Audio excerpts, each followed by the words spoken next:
Wiles in trouble. He's trying to escape. Gets to the sideline, launches it over the middle of the field, incomplete, nobody home, and it's a 3-and-out for Southern Miss. They'll be forced to punt.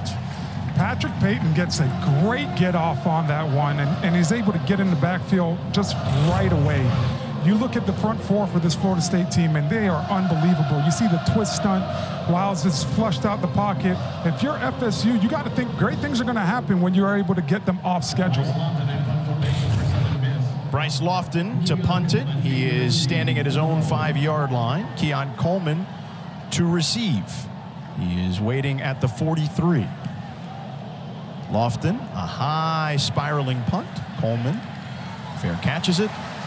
And Florida State will begin their second drive at their own 43-yard line. A 37-yard punt. Mr. Reliable, Keon Coleman, back there catching punts. He is a weapon back there. There is no question. He's got great synergy already with his quarterback, as we alluded to. And Johnny Wilson and him have already shown that they can play off each other very well. Yeah, looking at this FSU team and just Coach Norvell, you got to be excited about this offense this year and all the weapons and how you could spread the football around. Rodney Hill in the backfield, now alongside C.J. Campbell. So two backs in the backfield, worked very well last week against LSU. And they hand it off to Hill on the right side, making a man miss. And he gets taken down near the 50-yard line, a 6-yard gain. Nice stiff arm there by Hill. Jay Stanley, who had a big game against Alcorn State, a couple of picks with the tackle. Rodney Hill showing you that. Hard work. Noel stays with him in the backfield. Here's Sean Clark. What do you change here? Play fake. Aguilar to throw. Looking downfield and almost picked. Elijah Hussey on a ball intended for the tight end, Eli Wilson. And Hussey, who's played inside a lot tonight, has not been playing outside. Just does a good job of kind of anticipating the wheel route that Eli Wilson was trying to run and getting over the top of it.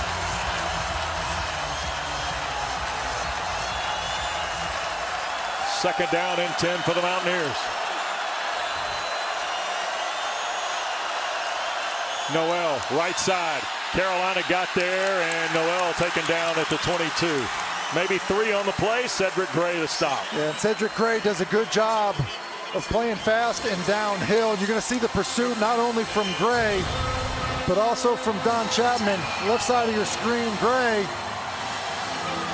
He's just going to knife underneath here, make a play. There's Chapman as well, and that pursuit to the football forces a 3rd and long. Appalachian, 8 of 16 tonight on 3rd down. Straight drop, pressure coming, back foot throw, caught Davis, and he will be tackled. Maybe a couple to the 21. Elijah Hussey again, Tim. Well, Hussey coming up big in overtime here. Coach has talked to us about his instinct in being a natural football player. That's a second good play. First one running on top of the wheel. That one tackle in open space. And I would say this, 4th down, I am not coming. If I'm Carolina, I'm not coming after Aguilar. I'm trying to rally to the football, not giving up a big one over my head. Game on the line now for the Mountaineers, who are 5 for 5 tonight on 4th down. Snap, pressure, Aguilar, back foot throw, Davis, incomplete, no flags. Tar Heels win. Kamen Rucker tried to move Aguilar off his point. And Tim, a year ago, Chase Bryce tried to hit Davis on the 2-point play. Tonight, Joey Aguilar goes for him to keep the game alive. And I think the mistake that App State made is they went after Elijah Hussey 3 times on that drive. Probably the best corner that Carolina has with the best instinct. Gene Chizik told us that he has not disappointed in terms of how he's played, and he did not disappoint in overtime. 3 big plays. Carolina wins an overtime game for the first time in their last 7 tries. Another look. And you mentioned it, the pressure from Rucker, and then just a good job of trusting your technique by Huzzy. Running underneath to undercut it. Don't grab. Locate the football. See so many guys panic at that moment. Grab a handful of jersey. Huzzy doesn't do that, and what a stop for the Carolina defense, and what a night of football. Drake May and the Tar Heels go to 2-0 with Minnesota visiting Chapel Hill next week before they start ACC play at Pitt in 2 weeks. Appalachian State falls to 1-1 with East Carolina coming to Boone next Saturday. My goodness, what a night again with the Mountaineers and Tar Heels. Here's Taylor with Coach Brown. Joined now by head coach Matt Brown. It took 4 quarters and then some, but you were able to get the win. You preached finishing. How did your team finish tonight? Well, we messed up a bunch of stuff, Taylor, but we did play hard, and we did do it when it mattered at the end. Give Appalachian State credit. I'm glad we don't play them anymore. They play hard. They play with quarterback. First time on the road in college football. He played great. They can run the ball. They play great defense. I'm proud of our kids. We can be a good football team. So I'm just proud of them for winning, but this was a heck of a game. Drake May, 1 year older, 1 year wiser. That double overtime touchdown he had. What did you see from the leadership out of your quarterback tonight? He never panicked. He just kept moving forward, and he's one of the best players in the country. Omarion Hampton, no British Brooks tonight as your bell cow. He goes for over 230 yards. What can you say about your back? Yeah, I knew Omarion was about to break out at some point. Glad it was tonight because we needed it. Congratulations, Coach. Thank you, Taylor. Taylor, thanks very much. Mac Brown picks up a win tonight. Carolina goes to 2-0. Terrific night of football here in Chapel Hill. For our producer, Alex Farmatino, our director, Bob Federoli, Tim Hasselbeck, Taylor Tannenbaum, West Durham. Off to Florida State. Here's George Sedano and Orlando Franklin.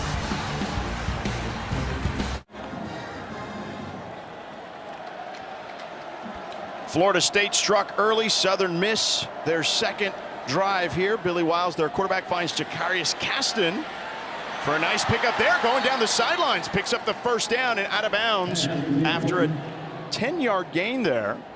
If you're Billy Wiles, you know that Florida State is going to play some kind of man-to-man.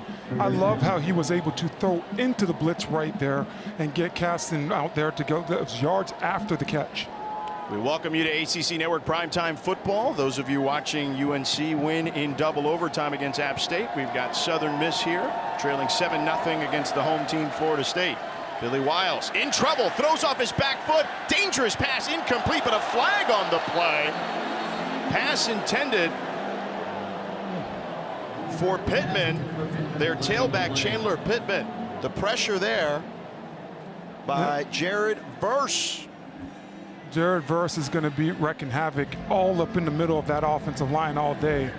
Defense number 8, 15-yard penalty, automatic first down. Renardo Green picks up the infraction there for Florida State. A little too physical on the exterior right there. Just trying to get up in the grill of the wide receiver right there and get a little too handsy. And you see Verse just beats the tackle. Frank Gore Jr. off the get-go and is able to get that pressure. 1st and 10 here. Mims in motion for Southern Miss. Wiles, the Clemson transfer, in trouble. Gets hit as he throws. It's up in the air, incomplete. Kalen DeLoach, like a heat-seeking missile, hit Billy Wiles on that one. Just downhill as fast as possible. Kalen DeLoach does a great job of understanding that I got to go right now, and he doesn't hesitate. That's the thing about this Florida State defense. The communication is there. Each and every linebacker knows when it's their time to blitz, and they know that they're going to get multiple opportunities in the course of a game to get tackles on the quarterback. We got a flag on the play. The penalty is lost it down at the spot of the foul. 2nd down. Intentional grounding on that play. That is a huge penalty. Yeah, you continue to see Southern Miss just shoot themselves, install their own drives. Pre-snap penalties, penalties that you can stay away from. You have to be able to do that if you're going to have any opportunity. A loss of 10 on that one. Yeah, nobody home. And way over the receiver. 2nd and 21 now for Billy Wiles and company. Wiles checking with the sideline and Coach Hall.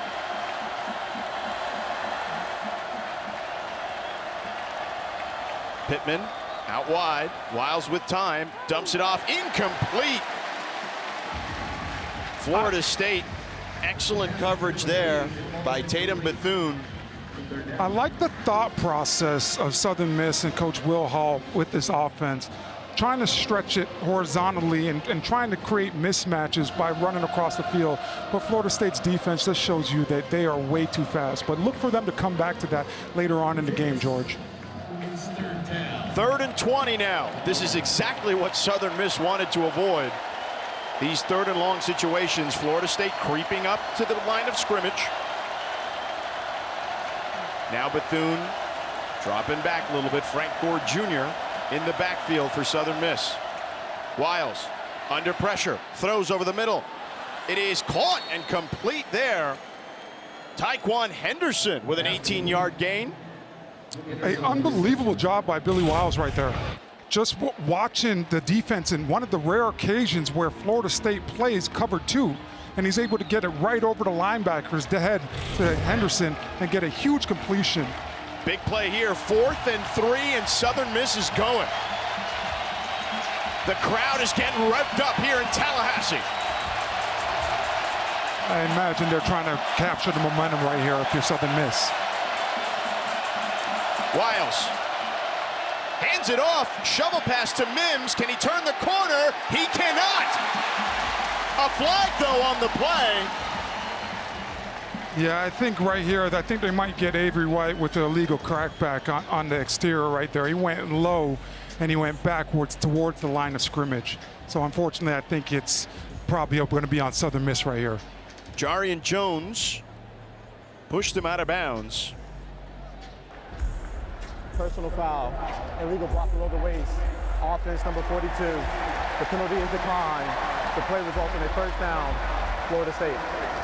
Turnover on downs, a 5-play drive of 33 yards, but Florida State will take over at midfield, leading 7-0 here at Doak Campbell Stadium.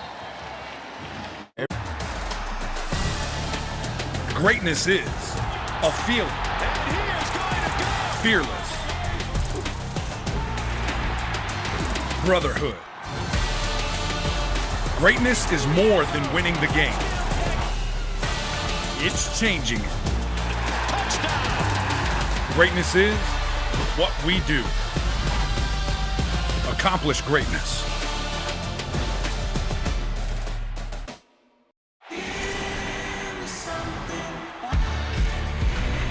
With college football on ESPN+, you get the defending champs, Boomer Sooner, the Horned Frogs, Death Valley, the Swamp. It's the best teams and the biggest conferences. Can you believe this? And so much college football action from across the country. So sign up now at ESPNplus.com.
Welcome back to Doak Campbell Stadium. George Sedano, Orlando, Franklin, Maryland, Payne with you. Let's take a look at our New York Life Drive recap. Florida State came out swinging early, Orlando.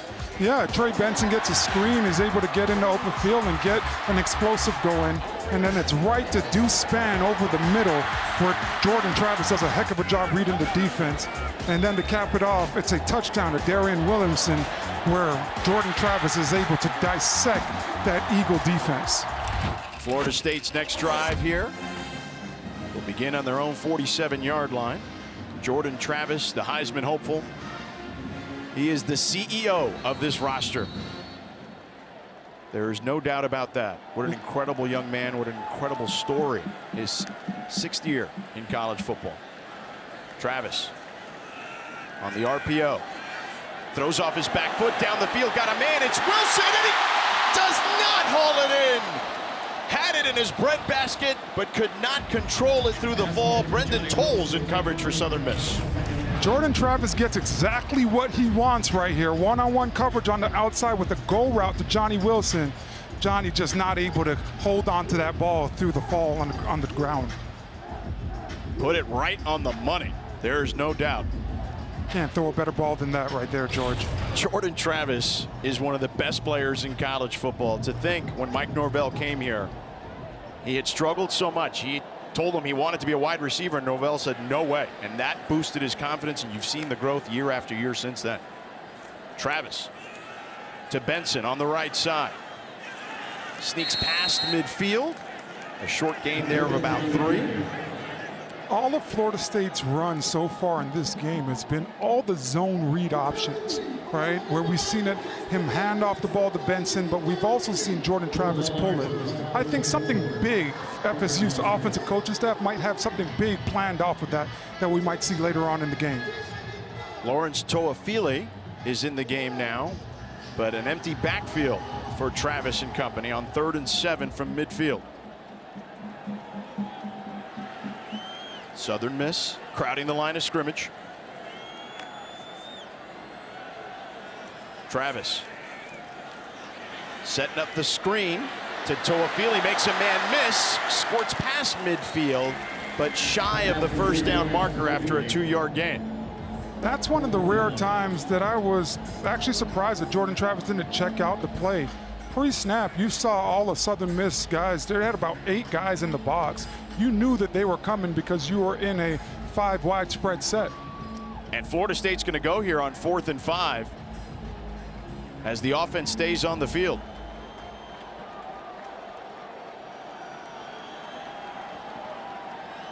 They struggled last year on 4th down conversions, but man, did they look great in every capacity last week at LSU, or against LSU at Camping World Stadium in Orlando. Travis, low snap. Got plenty of time. He's dancing in the backfield. Now he's flushed out. Going backwards. Finds a man. It's Toafili. Toafili has plenty of room to run, and he picks up the first down as he crosses the 40-yard line. A 9-yard gain. Dylan Lawrence takes him down, and the home crowd is happy about that one. Jordan Travis does an amazing job right here, buying time.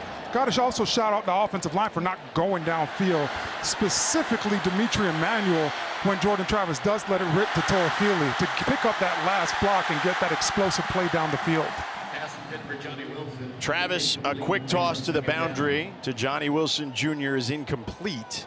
2nd down coming up. If you're Florida State, you got to feel pretty good. You want to clean up the drops, though.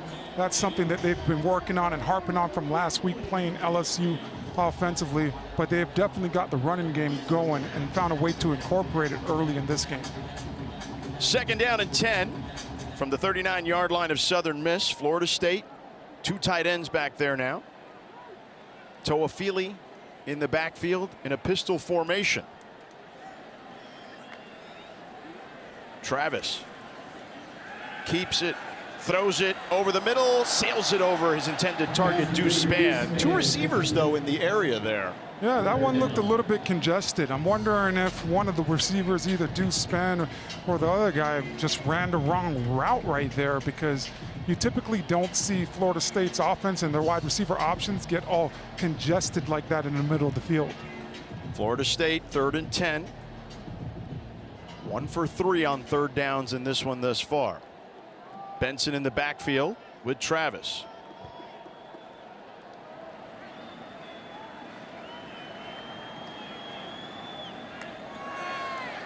Southern Miss showing blitz. Here they come. Good pickup. Travis going down the field. He's got a man. It's too sped, and he cannot hold on. Good coverage there by Markel McLaurin for Southern Miss. Jordan Travis does a great job of holding the snap count, understanding that it's man-to-man coverage, and now taking a shot to his wide receiver. You want to lead him out there a little bit. It's almost like Jordan Spann or Deuce Spann had a little bit too much speed for that, where he had to come back and slow down to try to make a play on the football. And Florida State is going here. They are on the field on 4th and 10. And I don't blame them. You're in kind of no man's land. You can't punt it from here. Yeah, and you'll know before you snap the ball if Southern Miss is in zone or man coverage. It's most likely man right now. Clock running out. They get it off in time. Travis flushed out of the pocket. He's so dangerous when he runs, and you see why here. Travis is going to keep it and slides after he picks up the first down. A 12-yard gain for Jordan Travis, and you see right there why he's one of the best players in the country. A 12-yard gain, but about 70 yards being ran on this play. Jordan Travis does a great job of keeping his eyes down the field the whole entire time, but the offensive line does a great, even better job of staying alive to pick up some great blocks. Ball on the 28-yard line after the first down. Man, Travis is electric. Yeah, every single time he gets the ball in his hands, I'm wondering what he's going to do next. And we got a timeout here for Southern Miss. They need to talk things over.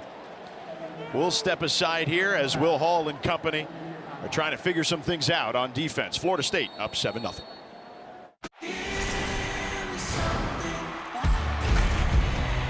With college football on ESPN+, you get the best teams and the biggest conferences, and so much college football action from across the country. So sign up now at ESPNplus.com.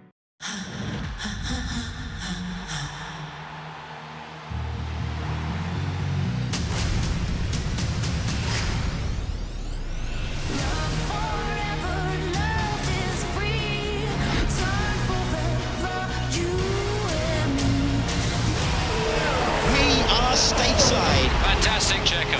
Superb racing. Yes, guys.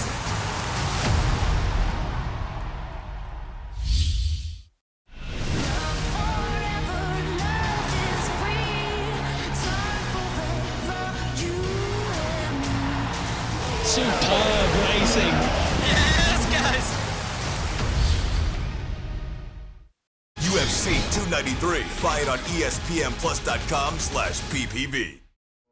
Hey, buddy. You just gonna sit there staring at your nuts all day? What? Come on, eat some of this delicious OVH cran-nut mix. No. Least you got a mouth. All I've got is the desire to vicariously snack through you. You know what to do. Go on. OVH smells good.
ACC Network College Football is brought to you by the Honey Baked Ham Company. Game day is a honey baked day.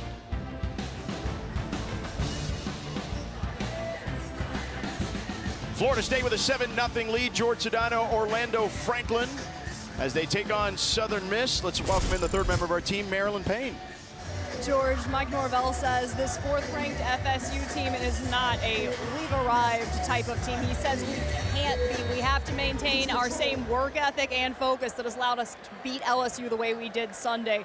Tonight, the focus for him is a cleaner, crisper offensive start. Thank you, Marilyn. Quick toss to the boundary there to Winston Wright. Picks up about 5 on that one. Jaleel Clements does a heck of a job of getting downhill right now and sorting through the traffic to be able to make that tackle. 4-yard gain.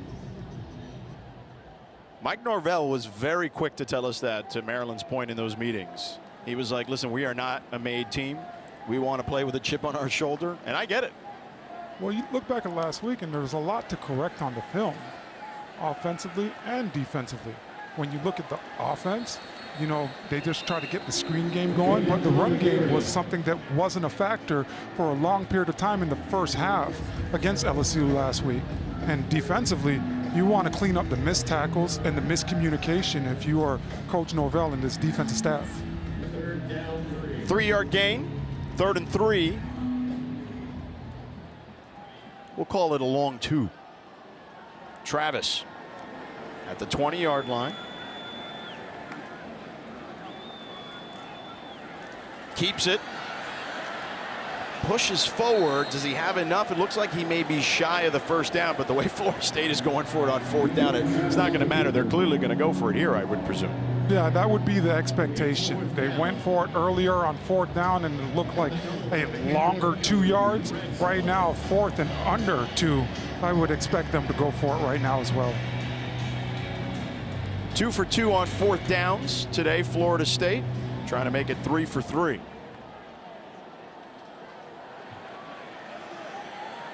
Benson in the backfield with Travis.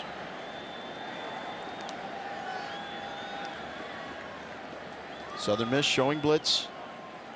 They hand it off up the middle, right up the gut. Benson into the end zone for the touchdown. A 19-yard scamper for Trey Benson. And the Noles are cooking. Right there, you see the experience of this offensive line. Trey Benson is able to stagger down the field for 19 yards, but it's about the big boys up front, identifying the defense and what Southern Miss is trying to do and being able to bring the physicality to that front 7 to keep their running back clean for a nice score. 12 plays, 53-yard drive, capped off by that 19-yard run by Benson. 5 minutes and 23 seconds off the clock. The extra point by Fitzgerald is up and good. And Florida State up 14-0 here in the first.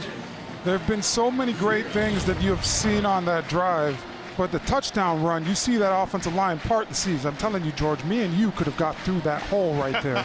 I don't know about me. You maybe. You've slimmed down as an offensive lineman. You're down like 100 pounds almost. I'm a 46-year-old dude who was a weekend warrior. But the hole was big enough for the both of us. We could have went through it side by side. Maybe I could have gone on your back and you could have dragged me there like a child. But yeah, I don't think I could have ran through that. But I appreciate the thought and the sentiment. If you're Coach Norvell and Coach Atkins, you got to feel really good about where you're at running the football right now. Because last week, that was a point of emphasis. In the second half, when you got the run game going, it made things a lot easier for Jordan Travis and the skill positions on the perimeter.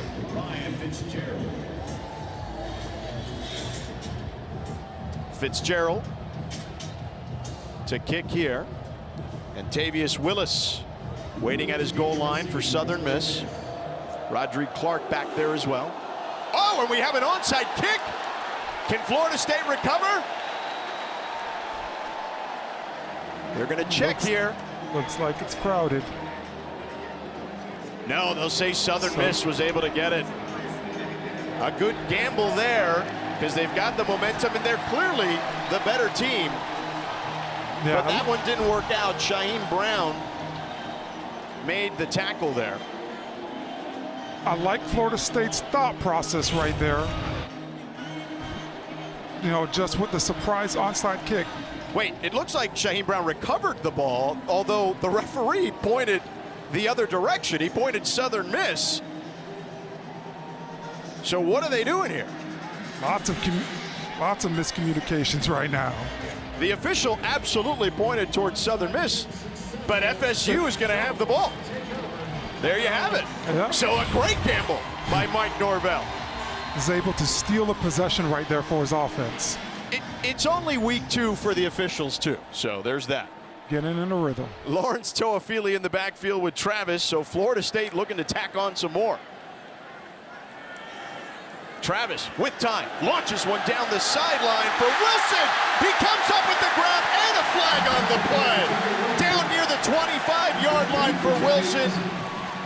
Quez McNeil in coverage, and you see that connection that Wilson and Travis have.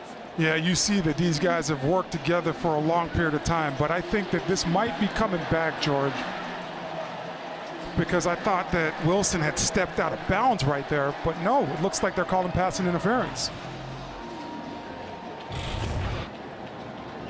The ref threw his hat off, which acknowledges that he had stepped out of bounds, but I guess they're picking that one up.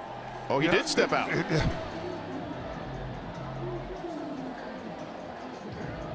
Well, right there, if you're Jordan Travis and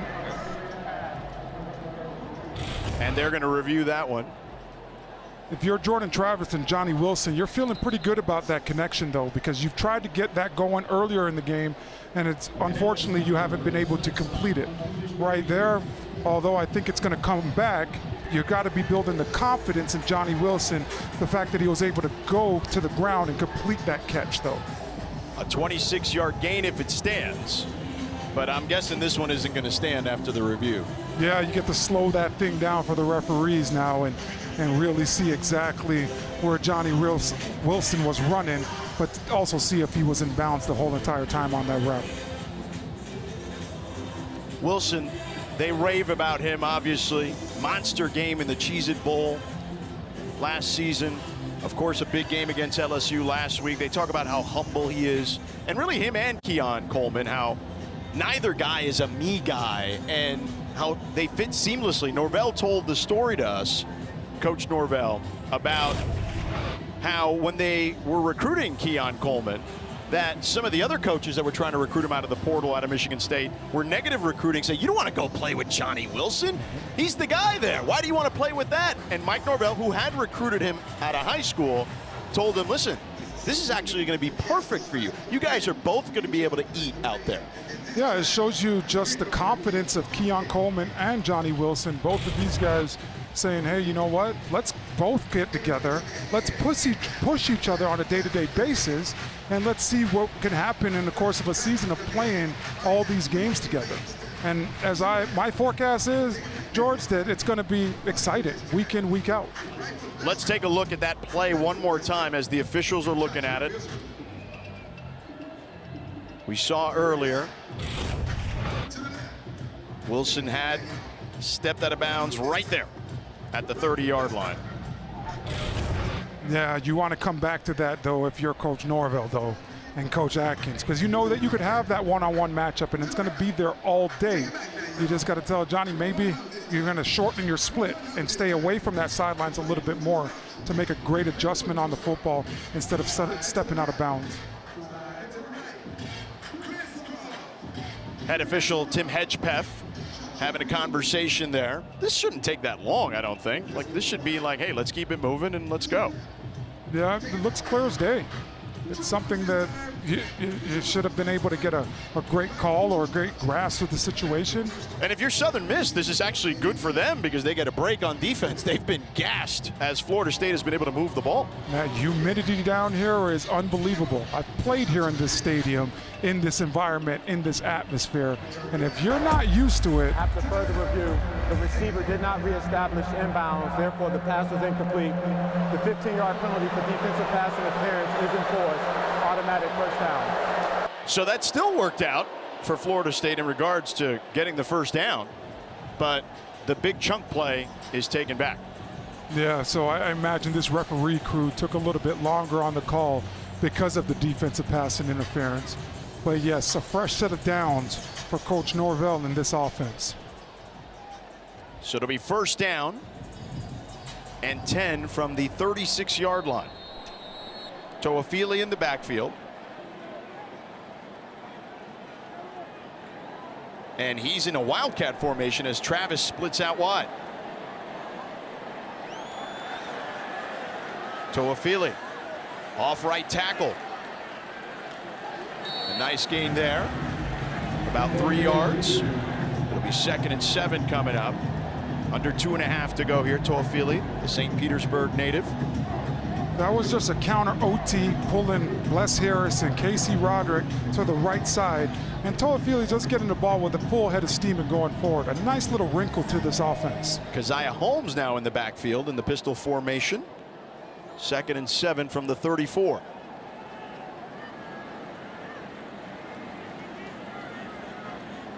Florida State using all the running backs right now. Travis changing the play. Hands off. And picks up another chunk of change there. A 4-yard gain by Holmes. I love the play call because all you did was flip the play and just run it now from Travis at the quarterback position, but you just run the counter OT to the opposite direction and you're able to get an efficient run right there to bring up 3rd and 4. Holmes, a Penn State transfer. Lawrence Toafili now in the backfield. On 3rd and 4. Ball on the 30-yard line. Florida State also has some changes along the offensive line. As we mentioned before we jumped on ACC Network, Robert Scott Jr. and Maurice Smith are out. Darius Washington and Bless Harris are in. Travis over the middle. He's got it. No, Wilson drops it. That's another drop for Johnny Wilson. If you are Jordan Travis, you got to be getting frustrated because pre-snap, you know that you're going to him right now. That DB's playing off coverage, but Johnny Wilson unable to complete that catch with going to the ground right there. Normally sure-handed Wilson. An incompletion there. Wilson from Pacoima, California. He's had 3 drops last week and 3 drops tonight. And we're only in the first quarter. 4th down and 4. Florida State 3 for 3 on 4th downs already. Travis, low snap, picks it up off the ground. Got time, throws it into the end zone. Incomplete as Keon Coleman tried to climb the ladder and couldn't haul it in. Jay Stanley in coverage there. Jay Stanley does a heck of a job alongside Sabatin, being able to now squeeze Keon Coleman and deflect that ball and not allow the big-time playmaker to come down with that football. Sabatini also there in coverage. And those two, Coleman and Travis, had the big connection last week 3 separate times. Got the hat trick as far as touchdowns were concerned. You're Coach Hall, you're feeling really good. That was a momentum changer right there. Your defense able to get off the field on 4th down. Billy Wiles and company take the field. Under a minute to go here in the first quarter. Frank Gore Jr. has not had a rush attempt here, and another flag, a false start for Southern Miss. False start. Offense number 38. 5-yard penalty. It's still first down. And they continue to go the wrong direction. Are you surprised that no rushes for Frank Gore Jr.? Yeah, it's been really surprising seeing that. I think the referees got it wrong. I think that was Garrett Scott, the left guard that moved a little bit early. But yeah, Frank Gore Jr., you got to get him going. Got to get him as many touches as possible, especially because he's a field running back. He likes to feel the course of the game, and he gets stronger as the game goes on. 6 penalties for 35 yards for Southern Miss. Play action. Wiles throws a wild pass out of bounds. Jakarius Caston, the intended target, and they are not on the same page right now. Florida State plays man-to-man, and they are a fast-showing defense. Right there, a lot of miscommunication on the perimeter with this wide receiver group as far as who has who, which messes up the timing, and Billy Wiles just has to throw it away right there. 2nd and 15 from the 25. Wiles, the Clemson transfer, was a walk-on there, then got a scholarship, transferred here to Southern Miss. Takes the snap, hands it off to Gore, his first run, and Gore wrapped up after a short gain of about 1. Tackle there made by Akeem Dent. That's where you're not going to have success against this defense. They're too much fast flowing. You can't try to get to the sidelines. I was shocked that I didn't see Frank Gore Jr. put his foot in the ground and try to get north and south on that last one. 3rd and 14 as the clock is winding down here for the first quarter. If you're FSU, you're thinking about dialing up the pressure. Let's see what Coach Adam Fuller does to BC now.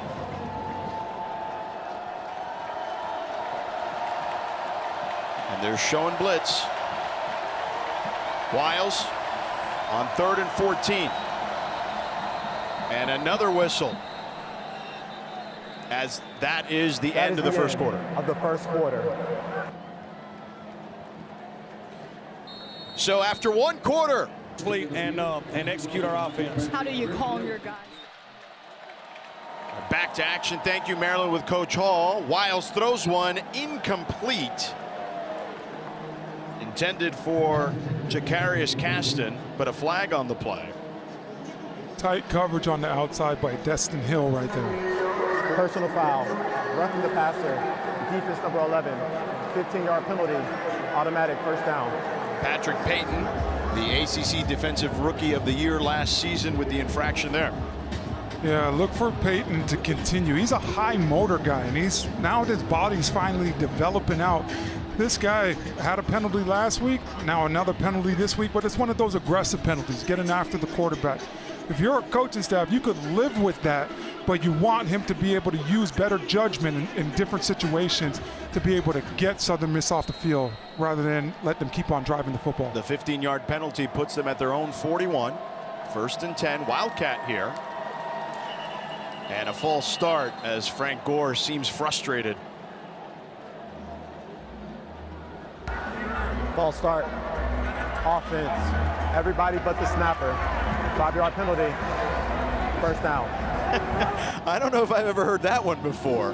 Everyone but the snapper. You played offensive line, have you, in the NFL and in college? So did you ever hear that before? I've heard it once or twice before, George. It just means that everybody else was right and the center heard a different snap count right there. 7th penalty for 40 yards for Southern Miss. Only 1 penalty for 11 yards for Florida State.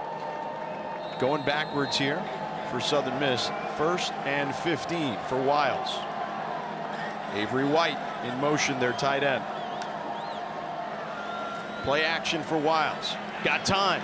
Goes to the sideline. He's got a man. It's caught there. He hurdles a defender. It's Ty Mims with a big pickup there as he gets into Florida State territory. A 33-yard gain for Southern Miss. Great call by Coach Will Hall, moving the pocket to the right to capture some of those defenders' eyes, and you're able to see Ty Mims get lost behind the DBs for their explosive play. And it looks like Akeem Dent went down with a hamstring as he immediately grabbed for his leg, his left leg. Let's step aside as the trainers attend to Akeem Dent. Game day in the ACC. We live for it. What's my definition of success? Being brave enough to dream big. Quitting when you're told to just quit. Giving more when you got nothing left. It's time for football in front of a packed house onto the right. And he'll go up top. What a catch! Wow! Come for it all.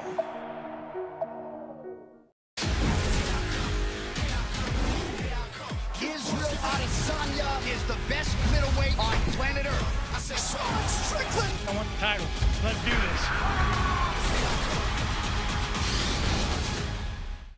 I keep going, I keep going, I keep going.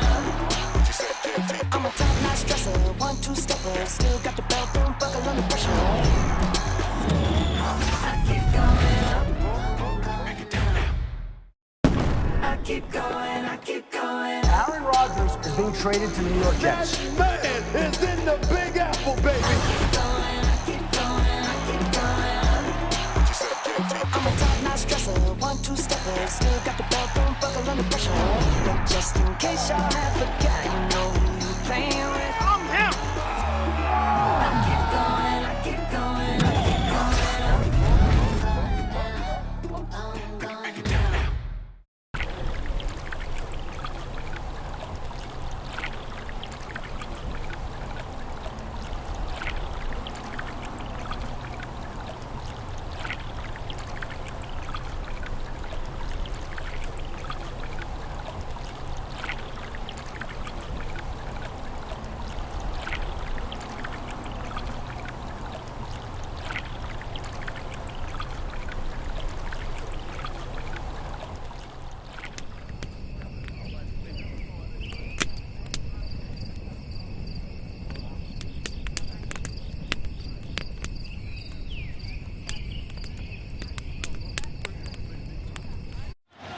Not great news at the moment for Akeem Dent, the senior from Pahokee for Florida State, as he's going into the 10, Orlando. A huge loss for the Seminoles defense if he's not able to get back out there. Has 15 pass breakups, leads the team in that category because he's always around the football. See if Southern Miss can capitalize. They're in Florida State territory here at the 31-yard line, 1st and 10. Mims in motion. They hand it off to Gore up the middle, and Gore picks up about 4 yards there. A nice, just full steam ahead run by Frank Gore right there. Help build that confidence of this offensive line, just going straight at that front seven for Florida State. So far, they've done a good job of protecting in the passing game, but they have to get the running game going if they're going to be able to get in the end zone. They give him 5. Gore is coming into the game, was 80 yards away from 3,000 career rushing yards.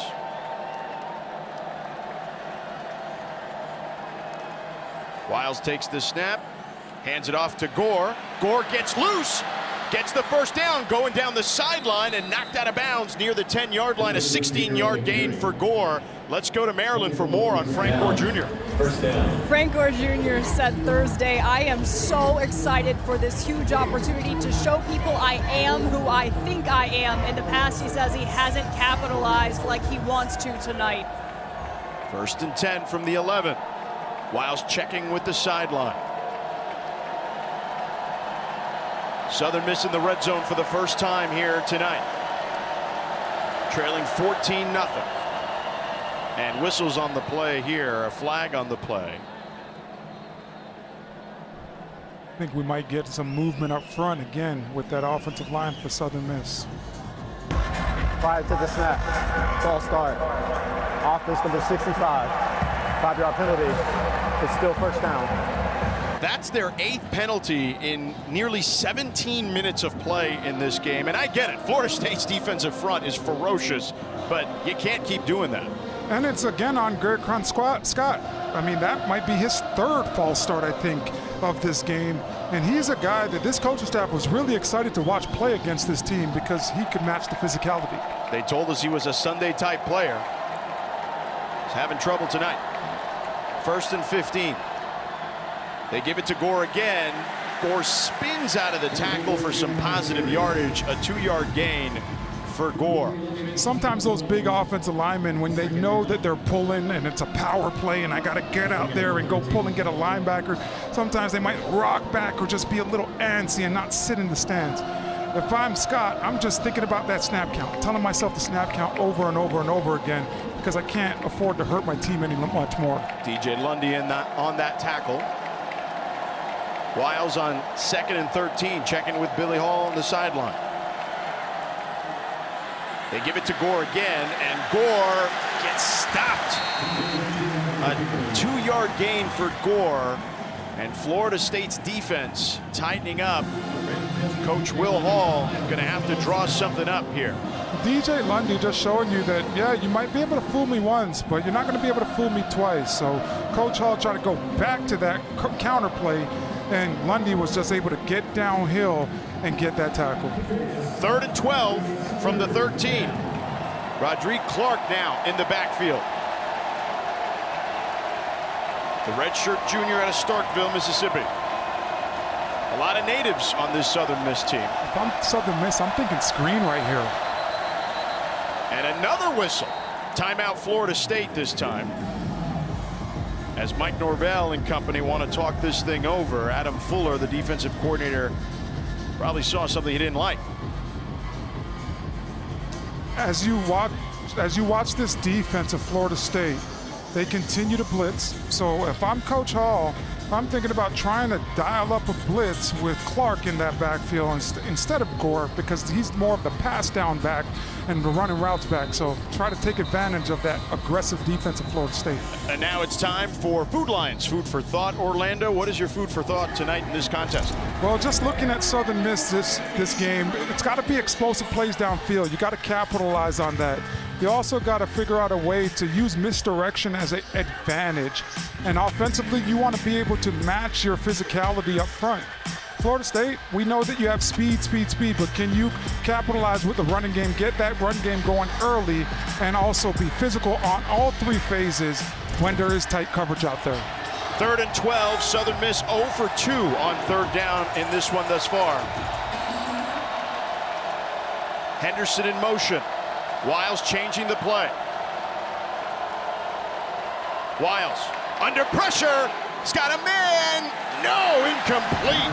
Intended for the tight end, Avery White tried to stretch out for it and could not haul it in. Man, if you're Billy Wiles, you want that one back.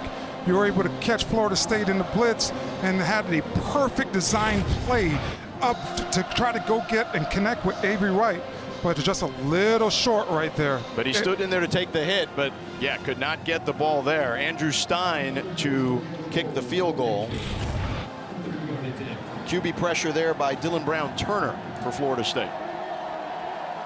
A 30-yard attempt for Stein. He had a 52-yarder last week, and he kicks it up and good. And Southern Miss gets on the board here for the first time.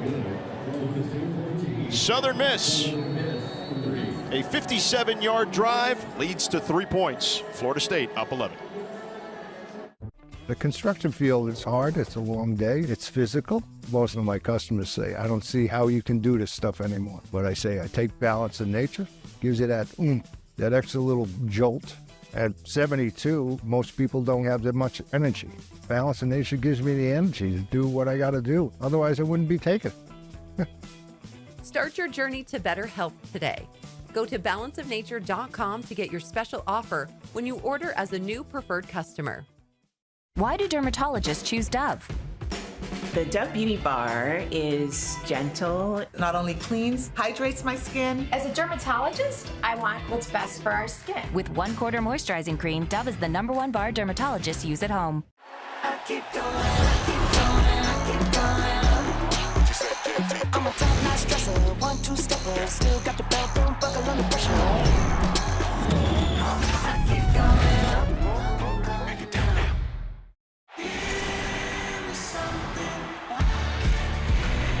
With college football on ESPN+, you get the defending champs, Boomer Sooner, the Horned Frogs, Death Valley, the Swamp. It's the best teams and the biggest conferences. Can you believe this? And so much college football action from across the country. So sign up now at ESPNplus.com.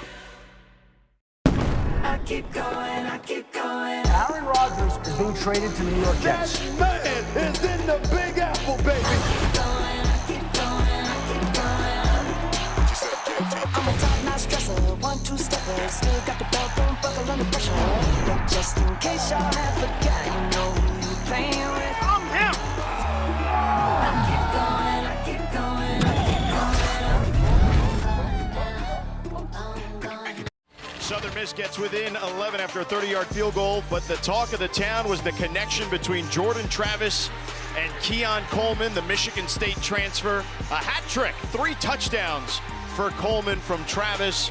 Tonight, though, no catches for Keon Coleman. What's the difference? Yeah, defensive coordinator Dan O'Brien in his first year has done a heck of a job of mixing up the coverages, but always keeping 2 guys around Keon Coleman, not allowing him to get started. So whether that's trap coverage or just a delayed man-to-man or some kind of zone with the rover over the top, where they're just Jordan Travis has had to move off of him early in his progression because there's been 2 guys around him all times. Southern Miss scoring drive, 9 plays, 57 yards, 30-yard field goal, 4 minutes and 26 seconds off the clock. Andrew Stein to kick it off. Winston Wright Jr. and Keziah Holmes set to receive for Florida State.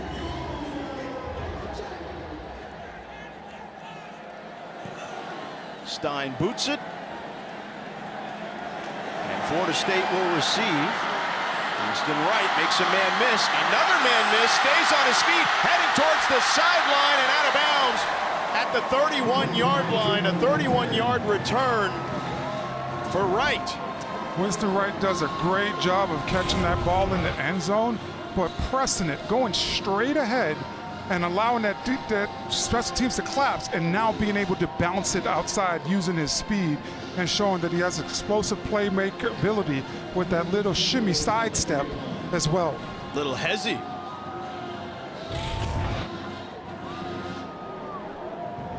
Everybody wishes they had that in their move box, right? Oh, I don't think there's any question. That's one of those video game moves you see right there. Trey Benson in the backfield with Travis. They begin their drive at their own 31-yard line.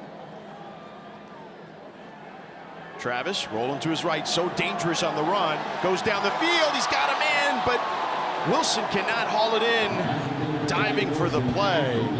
Brendan Toles in coverage for Southern Miss. Toles does a great job of just laying into the body of Johnny Wilson and just being close to him, but just making sure that he doesn't go too far where the penalty can get called. Little hand fighting there, though. Yeah, but the referee, hand fighting's okay, as long as you don't grab a guy's hand down. Yep. Lawrence Toafili now in the backfield. Florida State continues to use all their running backs tonight.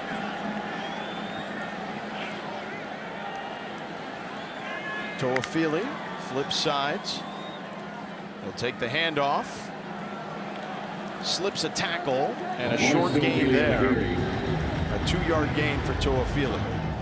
If you're Coach Hall, you got to feel very confident as far as how your defense has been playing, because they've been doing a great job of reading their keys and following the ball with their eyes and staying in their gaps to make those great plays right there, where instead of it being just a 2-yard gain, it could have been a 5-yard gain if you don't do that. Big D'Amico Rowland, 340-pounder, brought down Toafili there. Jordan Travis on 3rd and 8, 6 of 15 at the moment for 70 yards and 1 touchdown.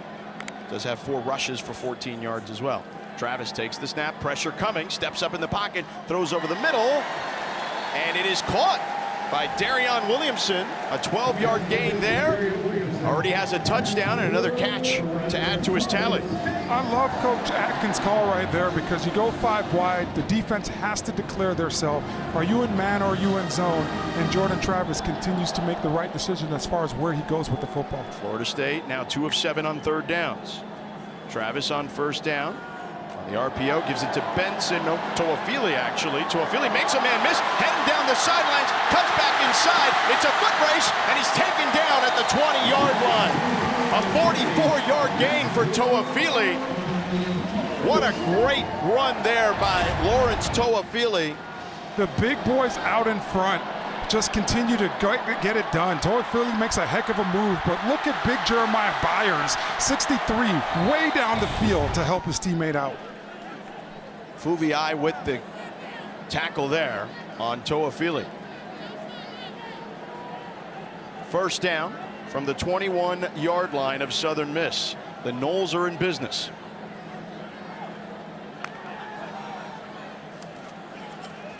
They hand off up the middle to Benson. Not much there. Maybe a gain of 1, but probably no gain. Southern Miss does a great job of creating penetration right there, and you're able to get their linebackers, Bozeman and Maples, in the backfield to try to collapse that and give Trey Benson nowhere to run with the football.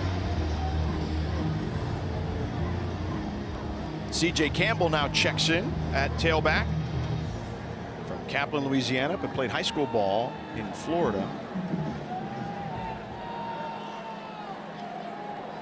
Look for Florida State to take advantage of the matchup up there within Keon Coleman at some point, one-on-one. Span on the jet sweep. He's got room to run. He's got the 1st down, and he's tackled near the 5-yard line, taken down at the 6. A 14-yard gain for Deuce Span.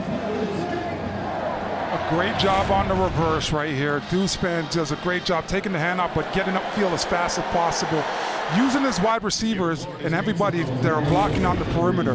Quez McNeil with the tackle. Quick play here to Campbell up the middle, but flags are on the play as he's trying to push the pile.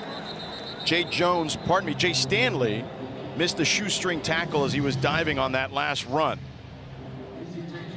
Yeah, I think it's going to be holding on the defense right here. Illegal substitution. Defense. More more than 11 players on the field. The penalty is half the distance to the goal. Repeat, first down. That's 9 penalties now for Southern Miss. If you're Florida State, you want to keep on applying pressure, right? I mean, don't allow Southern Miss to substitute. Play at a fast tempo. This is where you practice down here in South Florida with the humidity. You want to tire these guys out as much as possible. First and goal from the 3-yard line for Travis and company. Coleman, the lone receiver, out to the left. In motion. Handed off up the middle to Benson for the touchdown. He walks into the end zone. A 3-yard run. And the Noles put up another TD. A 7-play drive, 64 yards, and a 3-yard TD by Benson. Trey Benson just running off tackle right here to the left and just gets a full head of steam and trusts his offensive line is going to be able to move the guys that are in front of them and get those guys in the end zone. They usually say, as your offensive lineman, George, if you could get your defender in the end zone, good things happen. And good things just happen for the Florida State offense because of it. As I mentioned, 7 plays, 64 yards. Benson with a 3-yard score, 3 minutes and 37 seconds off the clock. Fitzgerald for the extra point is up and good. And the Noles have regained control of this game. Trey Benson powering his way through, showing off his muscles. Gotta love the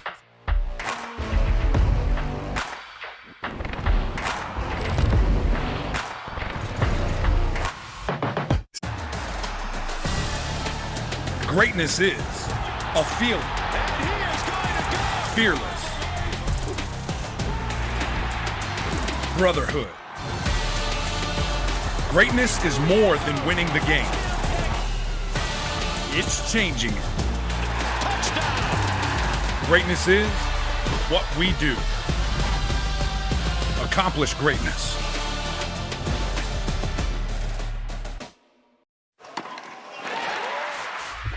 Are you missing your favorite sports? It's a huge weekend on ESPN with college football, U.S. Open tennis, and Monday Night Football. Get back in the game with ESPN on Hulu Plus Live TV. I keep going. Aaron Rodgers is being traded to the New York Jets. That man is in the Big Apple, baby. I keep going. I'm a top-notch dresser, 1-2-stepper. Still got the belt, don't buckle under pressure. But just in case y'all have forgot, you know who you playing with. I'm him. I keep going. Break it down now.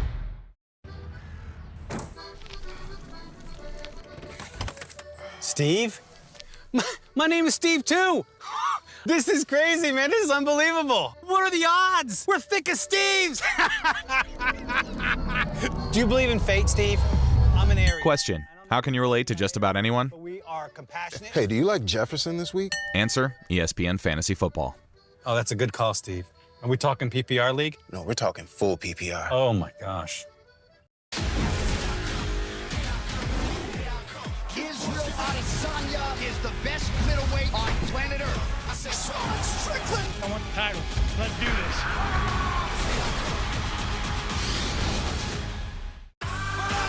For the love of football, for the love of La Liga. Game day in the ACC. We live for it. What's my definition of success? Being brave enough to dream big. Even when you're told to just quit. Giving more when you got nothing left. It's time for football in front of a packed house onto the right. And he'll go up top. What a catch! Wow! Come for it all. Kelsey Riggs with this Dr. Pepper Fansville studio update. We should know by now when North Carolina and App State play, it's going to be crazy. I'm talking second overtime crazy. Drake May keeps it himself, and they squeak out a win at home. North Carolina takes care of business. Nice finger roll at the end, too, for Drake May.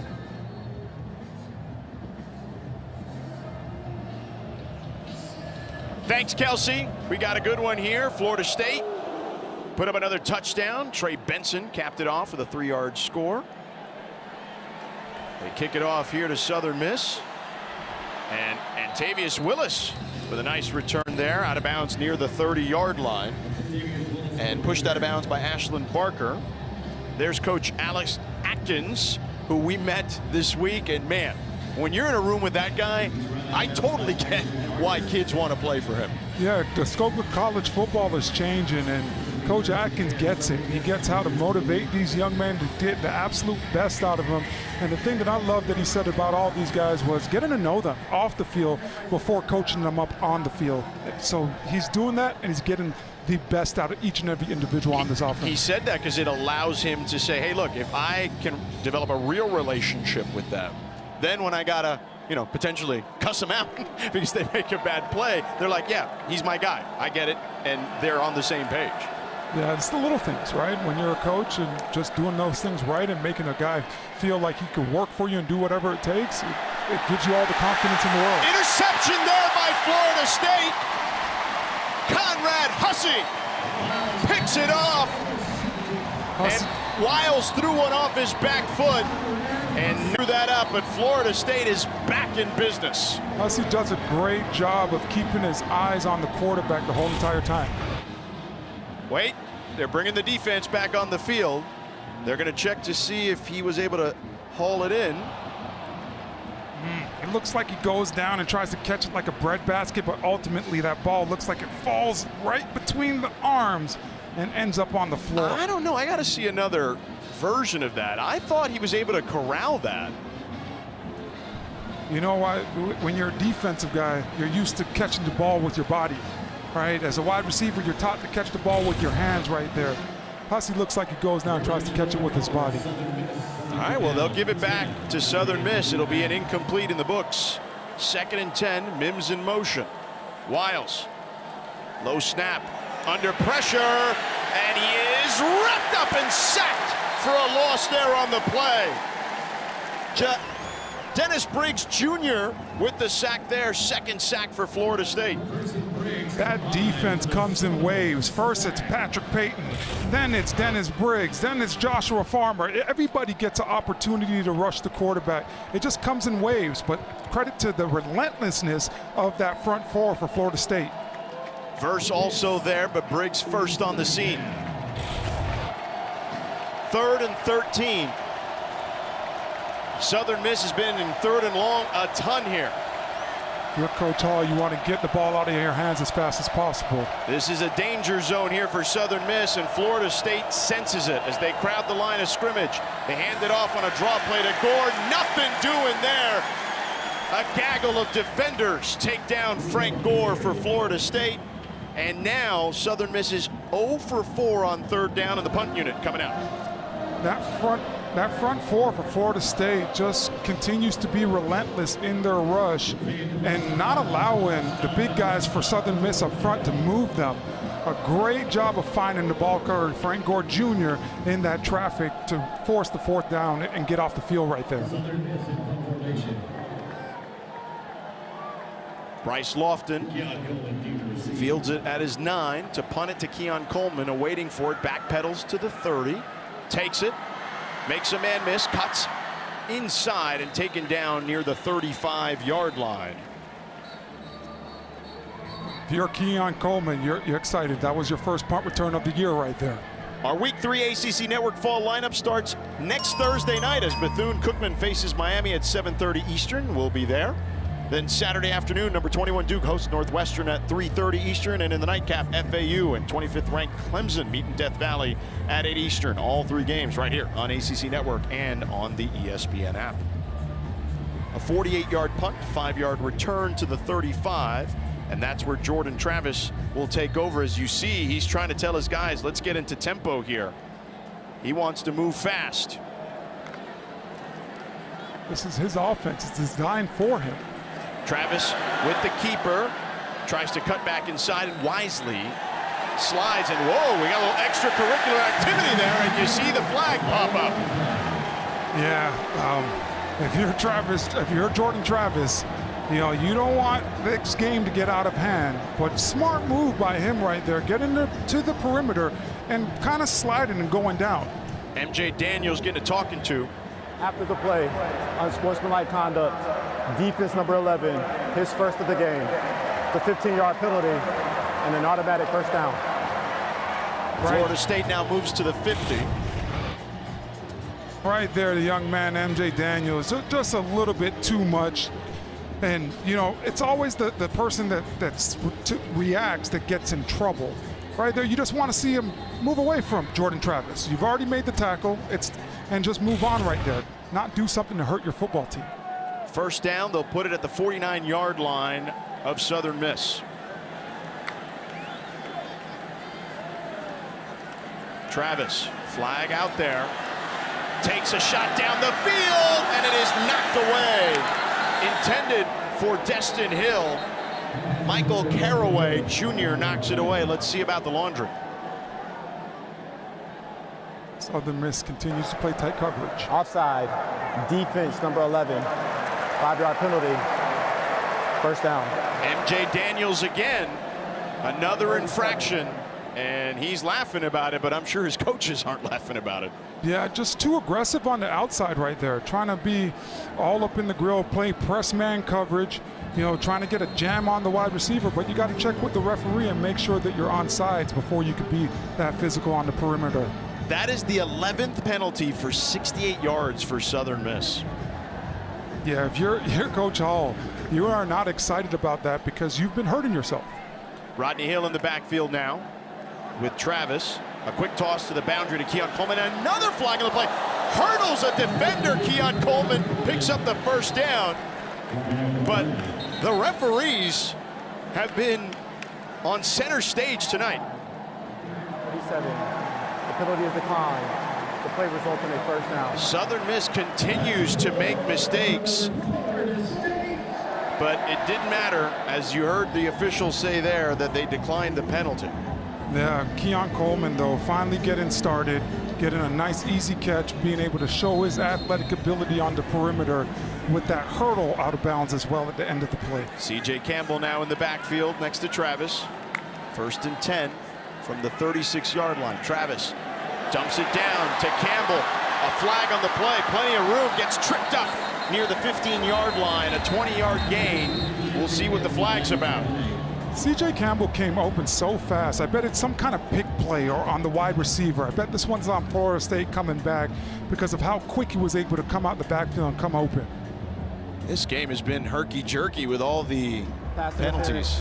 Offense number 21, 15-yard penalty, repeat first down. That is on Darion Williamson from Brownsville, Tennessee, who had a touchdown earlier. Yeah, just a little bit over-aggressive, right? I mean, understand that Southern Miss plays man-to-man coverage, and Darion Williamson just goes in and hits the linebacker for TQ Newsome for the Golden Eagles. Trey Benson in the backfield now. Florida State back on their own 49-yard line now. If you're Florida State, you got to love this heavy rotation that you have going on at running back, keeping these guys fresh. 3rd FSU penalty for 45 yards. They've all been 15-yard penalties. Travis rolling to his right. So dangerous on the run. Slings one, incomplete. Intended for Coleman. And the fans here, the Boo Birds are out because they thought he got hit out of bounds. Yeah, Keon Coleman comes on a drag route across the field right there. And Jordan Travis is trying to get it to him, but he's trying to wait as long as possible. And right there, just not able to connect. And they may have something here. The fans may be in the right on this one because he took a hit. He was way out of bounds on that one. Yeah, Dylon Lawrence was late right there. You don't want to see that happen. Hopefully he's able to settle down and play within the lines and within the whistle. 2nd and 25. Coleman with 4 targets, 1 catch today. Travis, quick toss to right. Right, weaving his way through traffic and down inside the 40-yard line, an 11-yard gain. It'll be 3rd down and long still here. A slight adjustment by this Florida State offense. Last week they were throwing the slip screen to the furthest guy right there. They're going in a 3-by-1 set, throw it to the middle guy, and the blocking on the perimeter becomes a little bit more easier right there. Travis on 3rd and long, got time, flings one, caught by Coleman, his second catch, down the sideline as he avoids a tackle, hurdles a defender, and taken down inside the 5, a 34-yard gain. There's that connection you saw last week against LSU. Keon Coleman shows you why he is special, but also the fact that how reliable he is. Jordan Travis, you'll throw the ball short of the sticks. Don't worry, I'll break the tackle and I'll go over one of the better players in Stanley for this defense and now get this crowd fired up. Man, he is electric to watch. 1st and goal for the Noles. These guys are only going to get better as the season goes along as well. That connection is going to get better and better as the weeks go on. Travis checking in with the sideline as they're trying to tack on 6 more here before the half. Travis over the middle, touchdown! Touchdown, Travis to Coleman. His 4th touchdown of the season. A nice inside release by Keon Coleman and just shows his hands late. Jordan Travis continues to show his patience and show that this is his offense. He understands exactly, has a great feel for it. He knows when guys are going to come open, and oh, Mr. Reliable, Keon Coleman, he's going to be open at some point. He's going to come up big for me. 6 plays, 65-yard drive, capped off by the Coleman touchdown, a 6-yard strike. 2 minutes and 15 seconds off the clock. Fitzgerald for the extra point. The kick is up and right between the pipes. Florida State is asserting their dominance in this contest. Keon Coleman with just an athletic ability with this hurdle right here and just gets it done for a big gain. Inside release on the touchdown, goes up and gets it. Great field, both feet in bounds.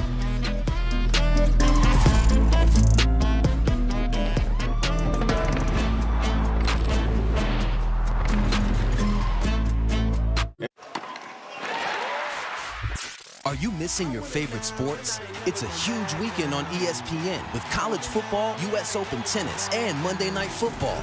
Get back in the game with ESPN on Hulu Plus Live TV. Yeah, I'm kind of in between opportunities at the moment. Question: how do you instantly earn approval? ESPN Fantasy Football. But I am the commissioner of my fantasy football league. Impressive. Thank you.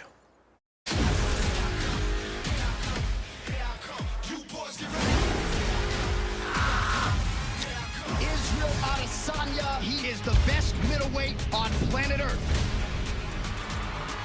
Sean Strickland! I want the title. Let's do this. I said, wait.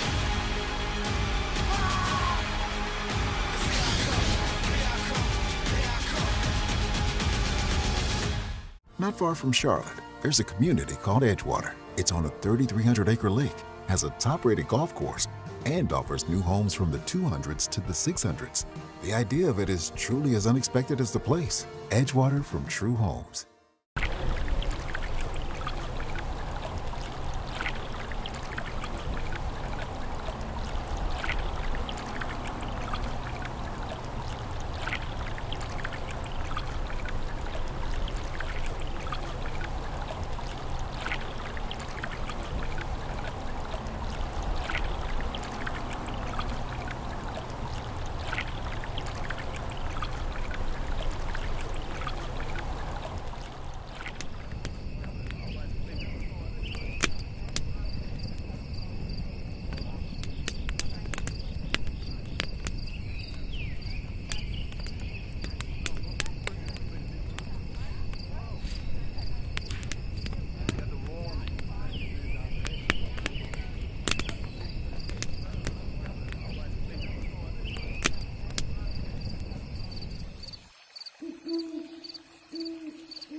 Florida State up 28-3. Coming up on the ACC Network Halftime Report, Kelsey Riggs, Eric McLean, E.J. Manuel, the Florida State alum who has to be happy, and Eddie Royal will get you up to date on all of today's college football action in the ACC. Fitzgerald kicks it off here to Antavius Willis, who will field it in his end zone. He'll take it out and taken down. No, he stays on his feet and trying to get to the sideline. Taken down just shy of the 15-yard line, a 14-yard gain. Keon Coleman had his first touchdown catch of the game today, his fourth of the season. For more on Keon, let's go to Maryland. Hurdling a defender on the way to set up that touchdown might take the cake as Keon Coleman's new favorite moment as a Nole, but he said last week his favorite moment was watching the spear plant at midfield. He said, I've been watching YouTube videos all week to become a proper Nole. Not to be overshadowed, he said he loved the opportunity to break the rock, adding the third piece of the rock to the two he already has from summer camp. And most importantly, the sod captain for the LSU win, Keon Coleman, said, I wanted to snip a little bit more, but it was turf, and I felt like that might be disrespectful, but it's important for him as a transfer, he said, to really lean in to the FSU traditions here. No doubt he is. Certainly assimilated, man. He is right in the mix here. Gore with a run there. No gain on that one. But Keon Coleman has just been a fantastic addition to this squad. Yeah, just great. You know, Coach Norvell and his coaching staff, hearing that Keon Coleman had entered the transfer portal, those guys raced as fast as possible to try to get a hold of this kid, because you could tell that he has big playability, and you're seeing it in the first two games as a Florida State Seminole. Coach Norvell did tell us as soon as he was in the portal, Wiles under pressure, incomplete, tries to dump it down there to Gore. He told us that when he saw that Keon was in the portal, he's like, we didn't really even need a wide receiver, but we saw him and we needed to go in there. And it just speaks to how special of a talent Keon Coleman is, right? I mean, even when you're set at the wide receiver position, if you could get a guy that only adds another layer to your offense, you've got to go and get that guy. And I'm happy to see that connection with Coach Norvell and Keon Coleman. Called him a playmaker, and you see that there for sure. Coach Alex Atkins told us that when he got there, he said he could help Johnny Wilson with his routes. Wiles, incomplete, tries to go to the sideline there. Just great coverage right now by this FSU defense.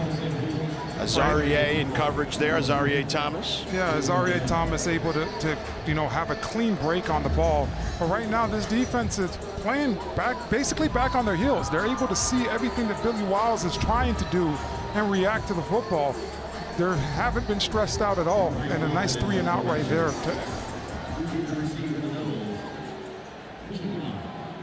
Southern Miss struggling outside of one drive, and they were aided by Florida State penalties. Here's the punt. Coleman to field it at his 47, and he is tripped up at the 44-yard line by Jeremiah Robinson. All season long, student sections across the country are competing to be the Taco Bell Live Más Student Section of the Year. Download the Taco Bell app to learn more. The crowd here fired up, that's for sure, for the home opener here, Orlando. Yeah, this is a place that is tough to play. When you just look at it at nighttime as well, Doak Camel Stadium is rocking, and this crowd is having fun. The band's having fun too. You know that feeling walking into this building and playing in a game against these guys. So it is a hostile environment. Let's just say that, George. The last punt, 38 yards, loss of 5. 1st and 10 from the 44-yard line. Florida State on their side of the field. Travis in trouble, and he throws it away. Pressure there by Southern Miss. Jaleel Clemens came on the blitz. Clemens just right off the ball was able to key into Jordan Travis, just go forward, go straight, and beats the right tackle Byers, and is able to get a hit on Jordan Travis right there and force him now to get the ball out of his hands faster than he would like to. Trey Benson the intended target, but Clemens beat them to the punch. Travis and the Noles trying to tack on some more here.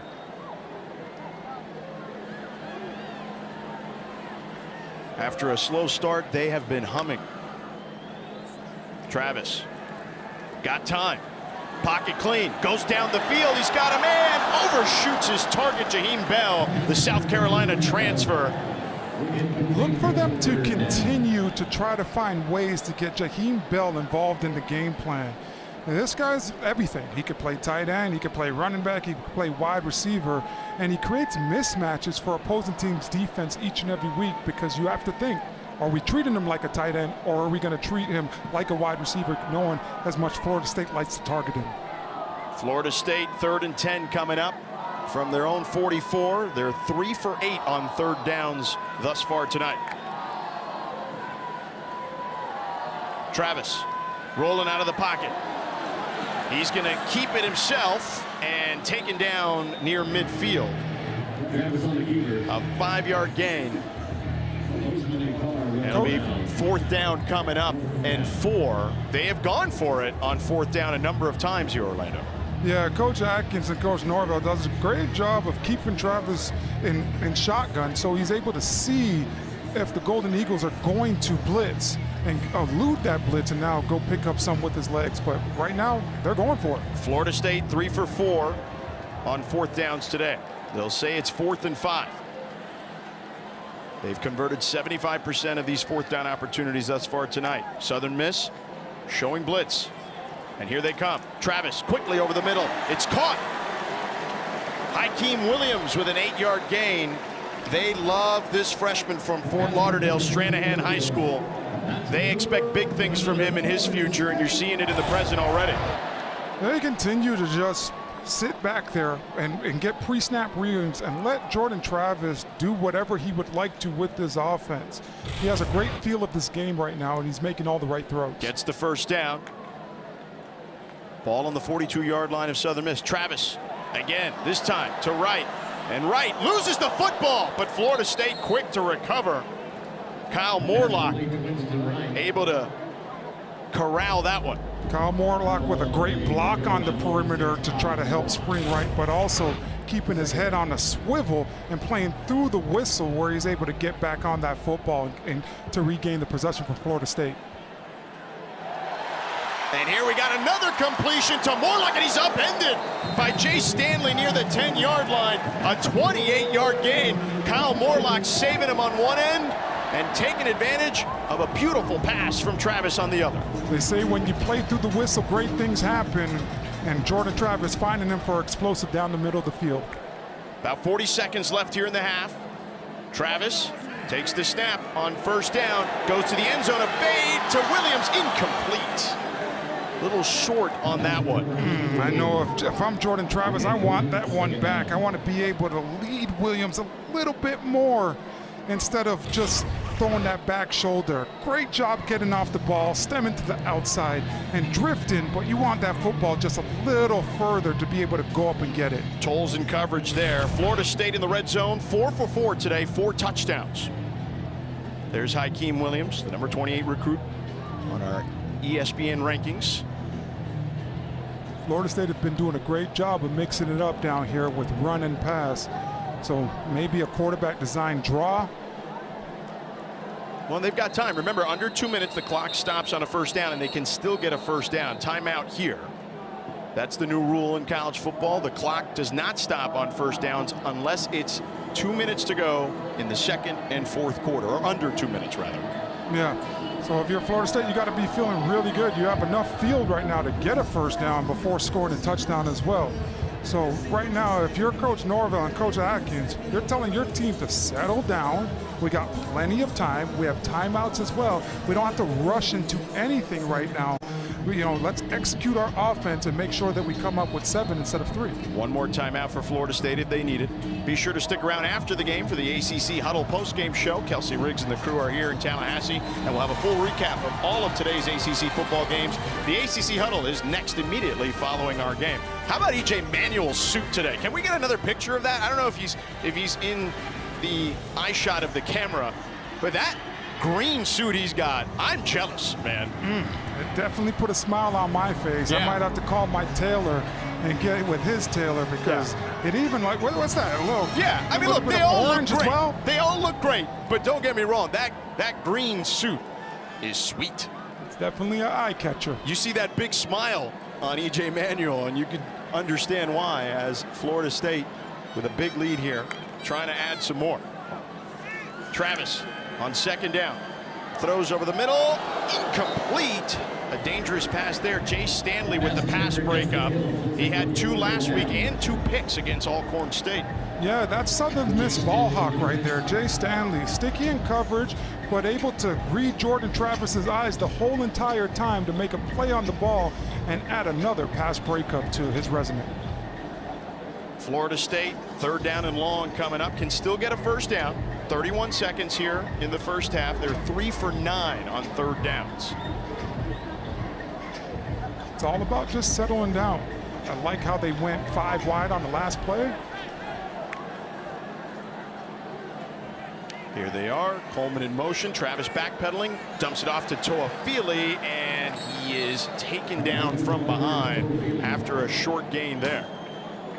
This Golden Eagle defense right now is doing a great job of reading their keys. Jalil Clemens on the tackle, a 5-yard loss rather, pardon me. And the clock is running down, and we'll get a field goal opportunity, I'm assuming. They're going to take a timeout here with 1 second on the clock. Florida State again 4 for 4 in the red zone today. Yeah, credit to this coaching staff of executing just an end of a half situation right there to a T. Obviously you want to score 7 as much as possible, but knowing that you're in the red zone already, you don't have to take as many chances, right?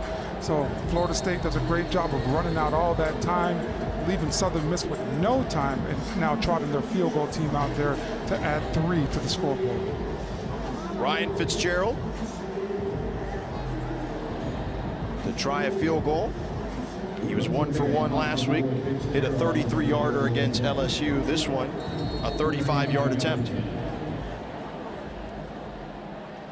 From the left hash, Alex Mastromano, the punter, is the holder. There's the snap, the kick is up, and it is good. Right down the middle right there. 10 plays, 39 yards on the drive, capped off by that 35-yard field goal from Jordan Travis. The Michigan State transfer has been fantastic. And the kickoff here by Fitzgerald to Antavius Willis, and he will call a fair catch. Let's go down to Maryland.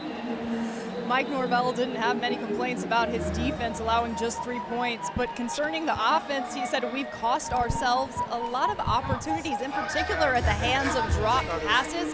He also wants to see the run game become more involved in this 3rd quarter. He likes what Trey Benson has done so far in this game, but that needs to be a regular part of what we see these last 2 quarters tonight. Florida State, last 2 second halves, outscored opponents 62-10, 31-7 in the second half last week, and 31-3 tonight. This offense has been firing on all cylinders. Necessary roughness, receiving team number 26. The penalty is enforced half the distance to the goal. First down, Southern Miss. So Southern Miss headed the wrong direction to begin the second half, much like the first half, to be honest with you. They have tallied up a ton of penalties in this contest. It's all been self-inflicted wounds if you're Southern Miss. The false starts, there's been a bunch of those offensively. You have to be able to calm down and just run your plays and understand it's about you guys. You know, 70 yards in the first half, not a lot of yards totally for a whole entire half out of this offense. 12 penalties for 80 yards for Southern Miss. Wiles takes the snap, rolling in trouble, throws it incomplete. Ventrell Cypress in coverage there. Ty Mims the intended target. Frank Gore, by the way, only 7 carries for 22 yards. Frank Gore Jr. for Southern Miss. Yeah, and if you're Coach Hall, you got to think about getting this young man going. Frank Gore talks about this game is going to be a game that he could, you know, feel exactly what he thinks about himself. But you got to get him the ball and give him those opportunities, because the opportunities that he has had, he's been able to move forward instead of backwards. 2nd and 10, ball on the 12-yard line. Wiles hands it off to Gore. Not much there. maybe about a yard. That Florida State defensive line just continues to apply pressure, shoot their gaps, and just stay in there and not allow the Golden Eagles offensive line to move them. These guys are coming. It seems like they're even more fresh, George, in the second half when you look at this Florida State front seven. No gain there for Frank Gore Jr. Southern Miss 0 for 5 on third downs. Wiles, by the way, 4 of 14 for 61 yards in this contest on third and long. Wiles takes the snap, throws it over the middle. It is incomplete. Jacarius Caston could not hold on. Renardo Green, who was one of the stars of the game last week on defense for Florida State in coverage. Yeah, Green right there, just tight coverage, not letting Jacarius Caston get any type of separation right there. Good, clean football play on the ball as well. Southern Miss forced to punt here. Bryce Lofton to punt. Keon Coleman near midfield. Lofton with the punt. A low punt, and it's taken an FSU bounce and immediately picked up and stabbed in midair at the 44-yard line. Great job. 31-yard punt there. Go ahead, Orlando. Sorry about that. Great job by Coleman right there, saying, Peter, get away from the football, so to not, have a player touch it. But this offensive line for FSU, they have been the guys that have got it done up front tonight. They've been able to run the football, they're able to pass protect, and you see that this line has continuity with 214 starts entering this season as a whole entire offensive line. So Jalen Sims had downed it for Southern Miss, and now Travis and company take over at the 45-yard line of Southern Miss. Travis hands it off to Benson, who tries to bounce it outside, met with some resistance after a 3-yard gain. I know it wasn't a big game, George, but you gotta love the running style of Trey Benson. It's the patient, it's the little subtle movements. It's not a lot of erratic movements or being panicked. He's always trying to move forward, but it's showing that vision over and over and over again, and that's why he has 2 touchdowns on the night already for it. Benson, of course, here last year, one of the best players in the country as far as yards after contact last season. Was an Oregon transfer previously to arriving to Florida State. A toss to Benson. Benson with a hole. Still on his feet, cutting back inside. Headed towards the sideline, breaking for the end zone. Touchdown! Touchdown, Trey Benson! A 42-yard run! Florida State putting it on Southern Miss. I love how patient he is on this play. It starts with the guys up front, though. Darius Washington pulls out from that right guard position and is able to get a kick-out block. And Trey Benson reads it perfectly and transfers downhill and is explosive, showcases his explosive ability in the open field for now his 3rd touchdown of the night. 2 plays, 45 yards. The 42-yard touchdown there by Benson. 53 seconds off the clock for Florida State. Fitzgerald, low snap. They pick it up, and he boots it through. And the Noles have a 35-point lead. Trey Benson, his 3rd rushing touchdown of the night.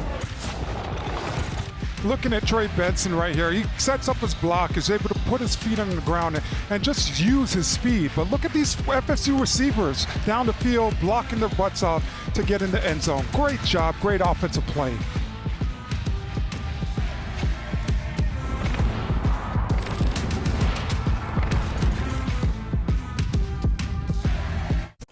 Yeah, I'm kind of in between opportunities at the moment. Question: how do you instantly earn approval?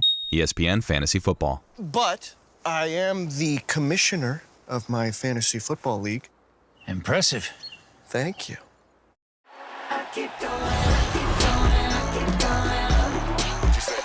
I'm a top-notch dresser, 1-2-stepper, still got the belt, don't buckle under pressure. I keep going up. Break it down now. Checkmate.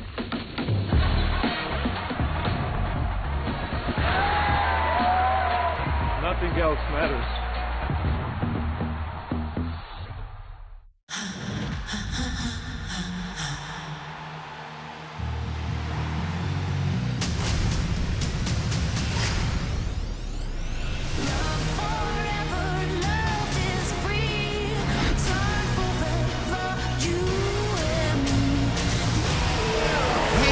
Stateside. Fantastic Checo. Superb racing. Yes, guys.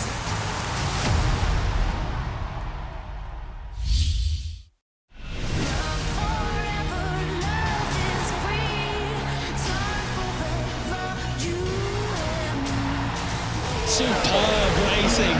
Yes, guys.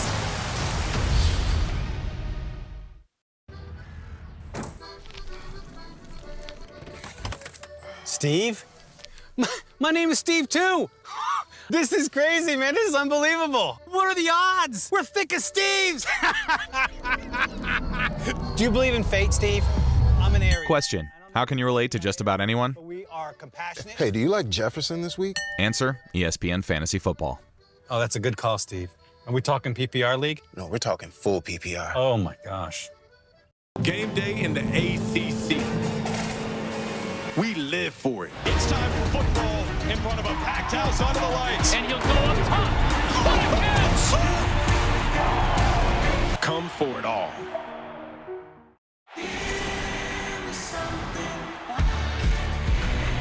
With college football on ESPN+, you get the defending champs, Boomer Sooner, the Horned Frogs, Death Valley, the Swamp. It's the best teams and the biggest conferences. Can you believe this?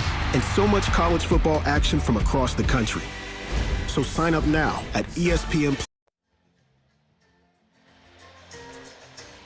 A hot, steamy night here in Tallahassee, and the Noles are hot as well, putting it on Southern Miss. Kickoff by Fitzgerald, and fair caught by Pittman.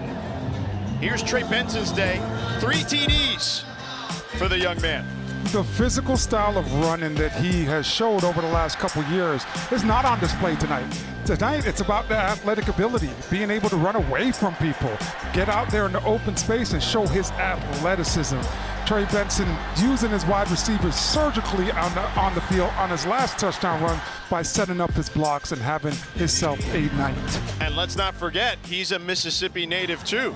So it probably feels a little good to put it on some of the guys maybe he competed against on a different level. He's got 9 rushes for 79 yards and 3 TDs, 1 catch for 20 yards. Yeah, I'm sure he knows a couple guys on that other sideline being from the state of Mississippi. Frank Gore up the middle, not much there. They'll give him 2 yards on the play. Frank Gore Jr., just not a lot of room to operate. Yeah, you continue to look at this front 7 for Florida State, and they just come at you in waves. That's the thing that this coaching staff loves the most about this defense this year, is they're too deep at every position. So if a guy gets tired, you can just tap your helmet and get out. This is the best team they've had in a decade here, yes? Yes, I truly believe that. They are as deep can be on both sides of the ball. Mike Norvell has masterfully worked not only the portal, but recruiting as well. I know he gets a lot of credit. Incomplete pass there for Gore, a swing pass. He couldn't hold on to it. He gets a lot of credit for the portal, but man, you look at some of these freshmen, their secondary is full of great freshmen. They got 4 corners or safeties that are going to be big-time players for them. We mentioned Hakeem Williams, who had a catch. Destin Hill's another freshman in the receiving corps. They've got guys, and they've done a phenomenal job on both sides in regards to building this roster. Yeah, when you look at this defense, it's a too deep. Akeem Dent went down earlier with a hamstring, and it's just the next guy, Kevin Noles. You get an opportunity. This defense under Adam Fuller blitzes and plays man-to-man coverage, but everybody can go out there and play every position and on the back end in the secondary. 3rd and 8, Wiles intercepted! A pick 6! Jarian Jones with the touchdown, a 27-yard return. And Billy Wiles' nightmare night continues. You know, we talked about, the transfer portal Jarian Jones, coming out of Mississippi, transferring into FSU a couple years back, and has been a staple for this defense, playing that nickel position. And right there, he's just able to get a great jump on the ball, but see the ball the whole entire time as it's leaving Billy Wells' hands. A touchdown there, and Southern Miss 0 for 7 on third down. That one the most costly of them all. Anytime you throw the ball and the other team gets points, right? It's a big no-no. Fitzgerald to tack on the extra point is up and good as he splits the uprights. Jarian Jones was right there, right place, right time, anticipated. He sees it the whole entire time, jumps in front of the receiver, and is able to use all of his speed to get to the end zone. This defense has been on their heels and been playing comfortable the whole entire night as they've been able to get after the quarterback on the other side.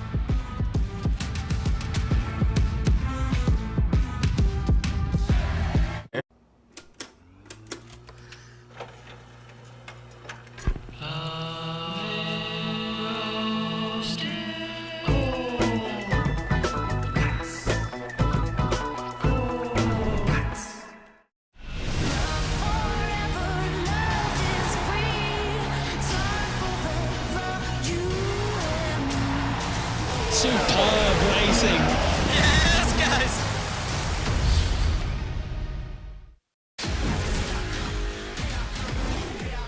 Israel Adesanya is the best middleweight on planet Earth. I said, Strickland. I want the title. Let's do this. She is a force, no matter the stage. That superhero energy on fire, yes. Because here, she will reach higher. ACC Women's Fall Sports, Sundays on ACCN. This is how we do it. Is this your plan to watch the game today? I have to watch my neighbor's NFL Sunday ticket. It's not your best plan, but you know what it is? My plan from Verizon. Football season is here. Get NFL Sunday ticket from YouTube TV on us, a $449 value. Plus, get a free Samsung Galaxy Z Flip 5, only on Verizon. A new arrival alarms the brotherhood of muscle. Muscular features signal power and performance. Attributes they've never seen in this build.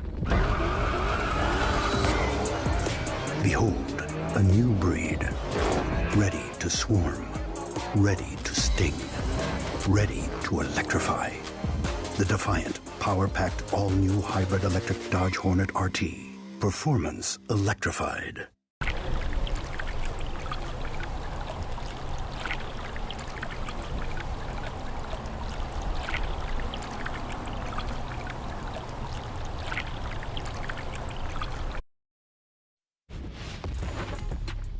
Welcome back to Tallahassee. Florida State up 45-3, and this turnaround has been fascinating to watch. National champions in 2013. Jimbo Fisher then resigned in 2017. A couple of tough seasons there, 4 straight losing seasons. And then 2022, last year, Mike Norvell and company. Another 10-win season for this storied program, but the first since 2016. Mike Norvell has got this ship steered in the right direction now. And really an incredible human being when you get to know him. I can see again why kids want to play for him in this staff. Yeah, he had me fired up, George, in our meeting with him a couple days ago. I mean, just his philosophy, and he's a high energy guy. He's one of the first guys out there at practice each and every day. But he really cares about these players. He spends time getting to know each and every individual off the football field to then coach them on the football field. So you could see that these young men really want to play for this coach and really want to win for him because of everything that they go through and everything that they know that he will go through for them as well. Let's check it with Maryland. Mike Norvell said, as a coach, you have to be willing to be the example for your players. He said, I get great joy from those moments when they score, come up with a big stop, but you have to always be able to show the inspiration, humility, and vulnerability in those moments so they'll play for you that way. No doubt, Maryland. He said, can I be what I say I want them to be? Can I have the humility to do that? He added that in our conversations with him. They dump it off to Gore, who stays on his feet and stays in bounds, still fighting for yards as he gets across the 31 to the 32-yard line, a 7-yard gain there. Another thing that I love about Coach Norvell is that he's hard on his coaches. He tells his coaches to go out there and be the example. When things weren't going right for this program a couple years ago, that was his approach to each and every coach, where now they were their example and it trickled down into the locker room, and now the players became the example as well. And now they're one of the elite programs in the country. Gore up the middle there for 4, has a first down. Florida State has been incredible. 35-plus points in 8 straight games, the longest active streak in the nation. Here's Wiles under pressure, trying to avoid the pressure. Flings one sidearm, incomplete, intended for Hayes. That Florida State defense continues to just go downhill. You know, you look at these big boys up front, you look at Joshua Farmer, you look at Fisk. These guys are able to beat one-on-one blocking every single time. And if you're on the back end, you love what's in front of you on the defensive line, because you know those guys are going to be able to create pressure and flush the quarterback and make your job a lot easier. So great job to Adam Fuller, the defensive coordinator, and continuing with his philosophy and not changing, just getting the right players for his philosophy. Yep, built on physicality. The identity is on display at the moment, and you see it. Hand off to Gore, tries to bounce it to the outside, got some room, picks up a first down, but a flag on the play. Patient run there by Gore, but may not be positive yardage here. Sometimes when you have those patient runs and they bounce outside, it ends up being a holding because you're expecting the ball to be ran on the inside. So you try to position block on the exterior of the play, and now all of a sudden you feel that defensive lineman or that defensive player trying to pull away from you, and you're realizing that it's bouncing. Frank Gore not happy with that. He is upset at the moment, and he's having words. He's trying his best, but unfortunately the penalties are really hurting Southern Miss. 13 penalties for 90 yards. Rodrigue Clark and Chandler Pittman now in the backfield to spell Gore. Wiles with time, throws one across the field for Hayes and sails it over his head.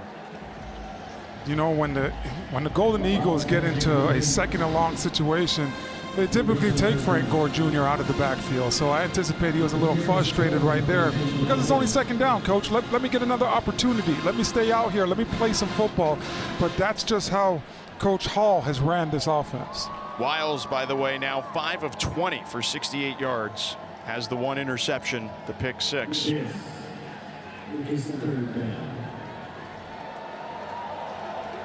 Third and long. A position that Southern Miss has found themselves in a ton today. They're 0 for 7 on third downs. Wiles got time, floats one up for Gore and over his head, and Gore frustrated at that because he put way too much air under that. Yeah, that's the competitor in Frank Gore Jr. He has been everything for this offense the last couple years, and on a big stage against big-time talent, you know he wants to get his opportunity and get his touches. But right there, that one floats over his head, and it's a missed opportunity because there was daylight up the field in front of him. And he is not happy. You see the frustration there. Frank Gore Jr. talking to his teammates and his coaches. The execution, not what they expected tonight. A wobbly punt fielded by Coleman at the 40, gets into Southern Miss territory, breaks a tackle, and tackled near the 40-yard line down to the 42.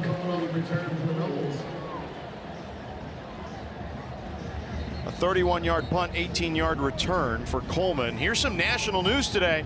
Coach Prime, 2-0 as he took care of business, him and his team, against Nebraska today. A blowout victory there.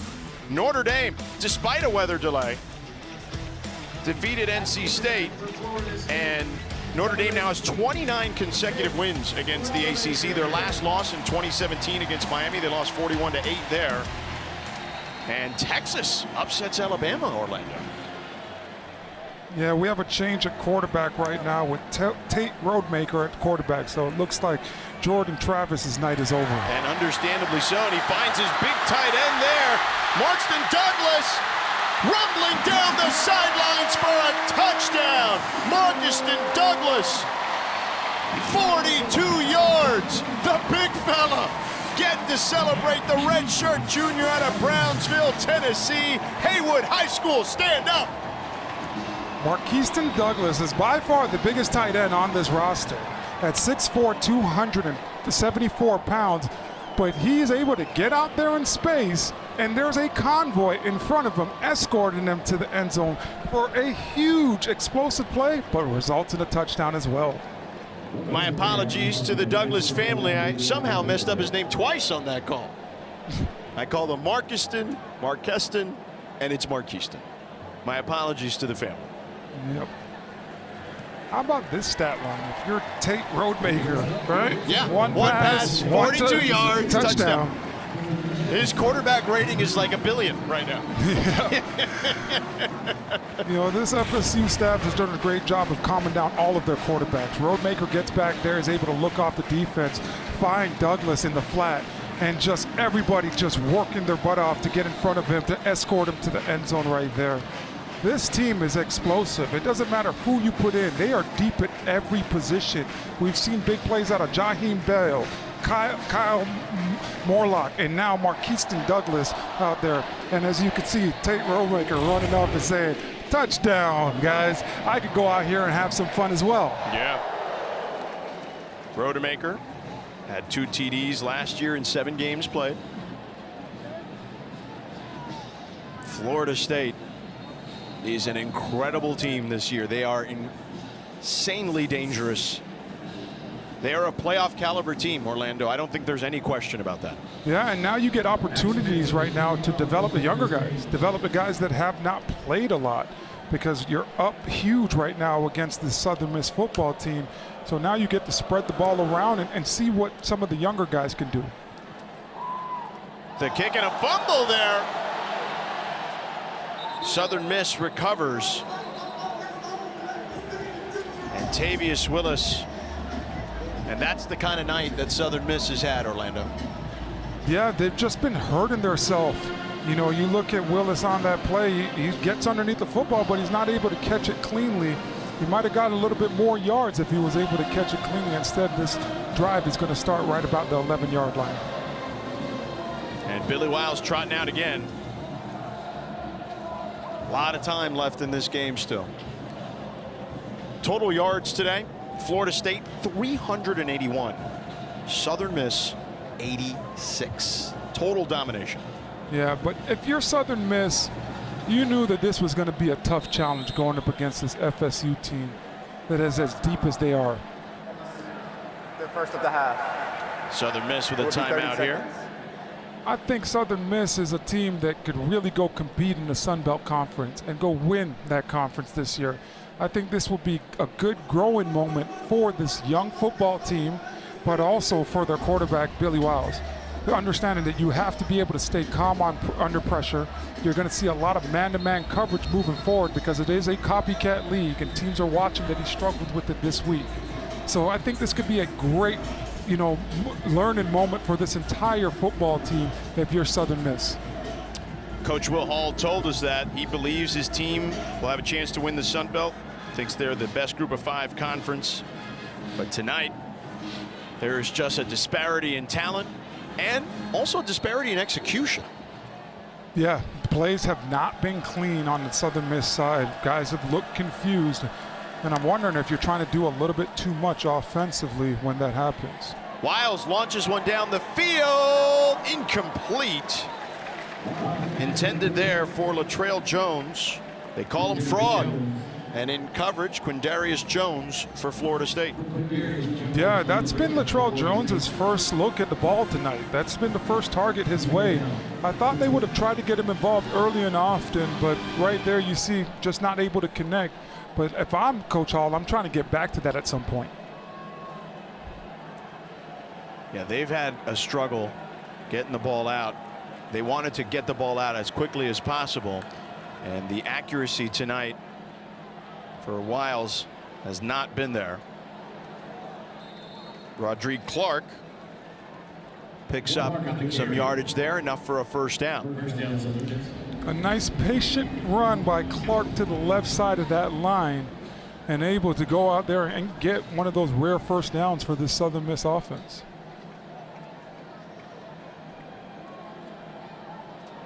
Florida State, though, I think they're the best team in the country, Orlando. I agree with you on that, George. I mean, you look at how deep they are at every position, but also you look at just, the physicality that they bring. They don't wait for you to attack them when they're on defense. They go attack you. On special teams, it's the exact same thing. They don't wait for you to come to attack them. They bring the physicality to you. So that's going to be exciting to watch where this season ends for FSU. But, man, they are deep at every position, and the sky's the limit with this football team. 14-yard gain there. Wiles to Caston for a first down. Wiles, play action, launches one downfield's got a man, incomplete.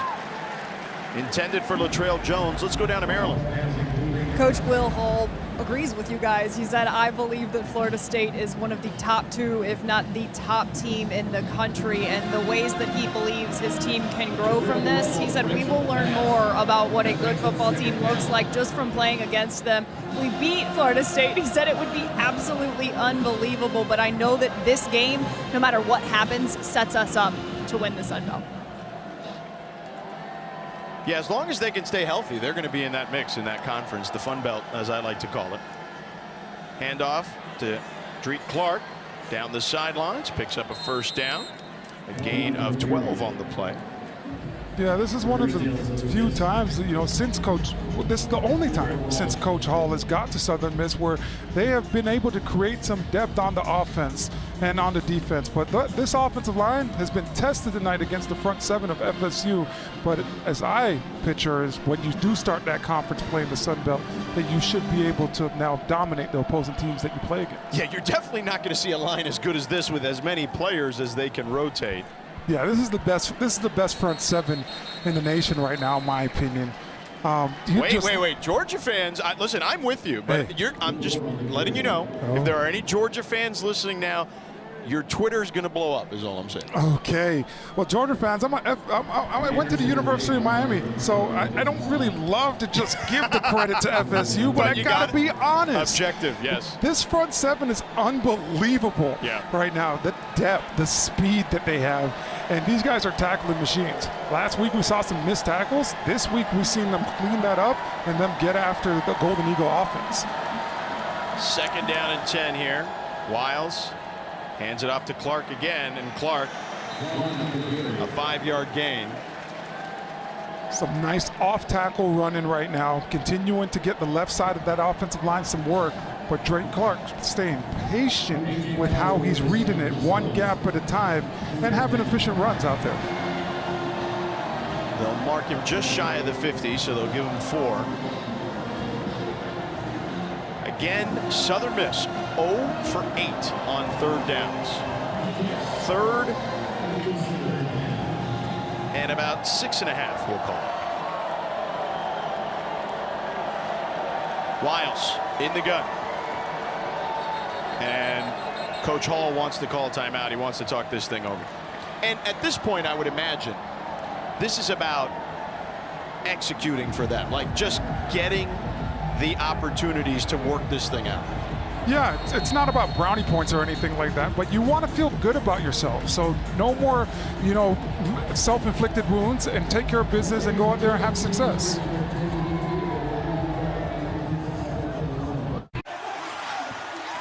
A place for touchdowns to be passed down from generation to generation. To generation.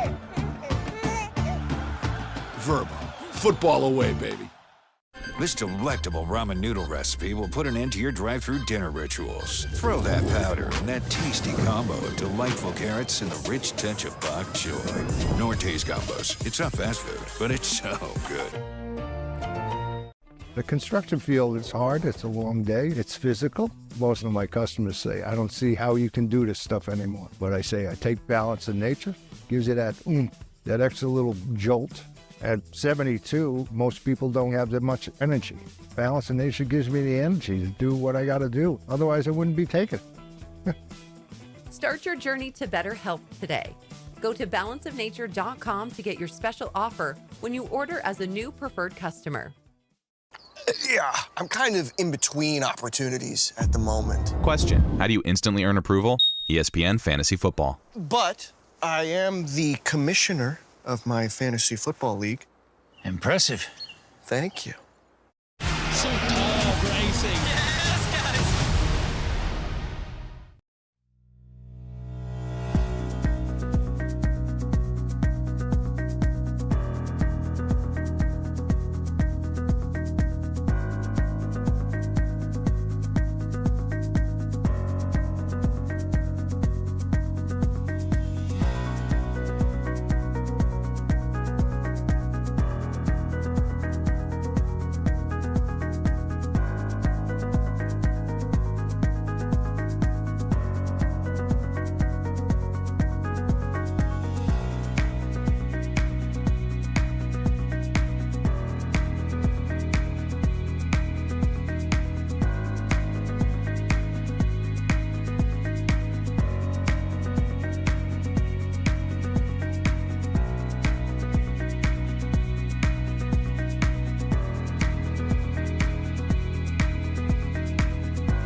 Welcome back to Tallahassee.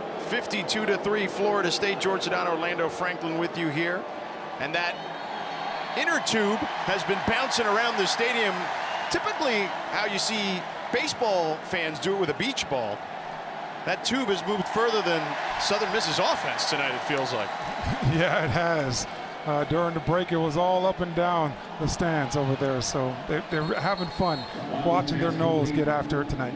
But right on cue, trying to prove me wrong.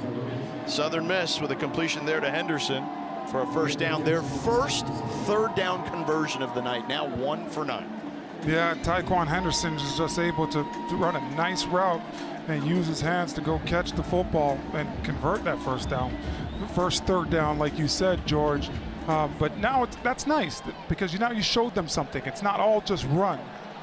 Well, it was a good timeout, right? If you were able to convert, you're trying to get these small victories here if you're Southern Miss. Wiles on the run, dumps it off there.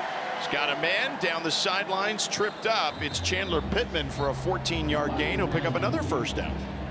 A nice little movement by Pittman behind the line of scrimmage to come across the ball and get open in space. And Billy Wiles now with a nice touch pass to get him the ball out there on the perimeter, and Pittman goes for another first down. And you hear the fans cheering. It's because that inner tube is still making its way around the stadium. And it is working its way around. It is now in front of us directly outside of the end zone area. Wiles drops back, pressure coming, throws it off his back foot, got a man. It is picked off, but out of bounds. So it will be an incompletion. Wiles does a great job of looking the DB off, but you just got to get that ball a little bit up further for the wide receiver in that position to try to complete that pass. Blake Nicholson was in coverage there, could not keep a foot in bounds. Yeah, and if you're Florida State, you got to feel really good about your performance tonight because now you're able to kind of get a good look on all these different guys. Blake Nicholson is not even on the 2 deep, but he's out there getting some playing time for this Noles defense. This is an opportunity for these guys to get reps, to your point. And that's how good they are. Dump off pass there. Completion to Justin Reed, the freshman tight end out of Georgia. Justin does a great job of just flashing his hands over the middle of that field, and Billy Wiles does an even better job with throwing that ball with touch to get the young man an opportunity of it at an explosive play, and he turns it into an explosive play with his legs. His first catch of the season, 13-yard gain. Wiles trying to put it in the end zone. Wiles, fade pattern, sails it out of bounds. Intended for Zay Franks.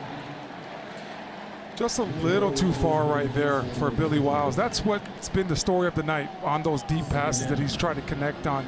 It just, maybe it came off his hand the wrong way, but they've all been like either 6 inches short or 6 inches too long. They've gone with the backup running backs in Clark and Pittman, as Frank Gore seems to be done for the night. 2nd and 10. They hand off to Drake Clark, who gets in the end zone for a touchdown. A 12-yard scamper, and Southern Miss with something positive on the night. Yeah, great call by Coach Wilhelm on this. I mean, Drake Clark's been having success of running off tackle to the left a bunch tonight, and now flip the play and now allow him to go to that right side and test it out, and he's able to find the end zone for the first time for the Golden Eagles offense. 13 plays, 89 yards on that drive, capped off by the 12-yard run there by Drake Clark. 5 minutes and 41 seconds off the clock. The extra point by Stein is up and good. 42-point lead for Florida State. We'll be back in 30 seconds. Why did we choose Safe Flight? For us, driving around is the only way we can get our baby to sleep. So when our windshield cracked, we can't drive this. We needed it fixed right. We went to safelight.com. There's no one else we'd trust. Their experts replaced our windshield and recalibrated our car's advanced safety system. They focus on our safety, so we can focus on this little guy. Safe Flight Repair, Safe Flight Replace. Welcome back to Tallahassee. Florida State with a 42-point lead. We were talking earlier, Orlando, about who's better right now, Florida State or Georgia. Now you are going to select who's got the edge here. Yeah, so just right off the bat, quarterback position, I have to go with FSU because Jordan Travis, this offense is built around him. You know, talking to Coach Norvell and talking to Coach Atkins, they do things in this offense that they can't do if they didn't have a Jordan Travis at the quarterback position. He said, Alex Atkins, the offensive coordinator, it's his offense. He's the one that makes it work. What do you got the skill position? When you look at the skill position, it's hard to beat how Florida State, the talent that they have. They have 2 number 1s at the wide receiver position. Florida State receives, takes it out. Deuce Spann takes it out of his own end zone, and he is upended just beyond the 15-yard line. Let's keep going, Orlando. So you got FSU at the quarterback, skill position players. You've got FSU O-line. Yeah, I got to take the skill position at the FSU. They have 2 number 1 wide receivers in Keon Coleman and Jolly Wilson. And you look at Jaheim Bell, he's a tight end in this offense, but both of those guys are bigger than him. Yeah. When I look at the offensive line, okay, Georgia fans, I'm going to give you guys some love here. I got to go UGA because they play bully ball up front. That offensive line gets after the opposing defensive line and the front 7. Defensively, Florida State, I got to go with them again. This defense is so deep. Right now, you've seen the 2s and 3s out there.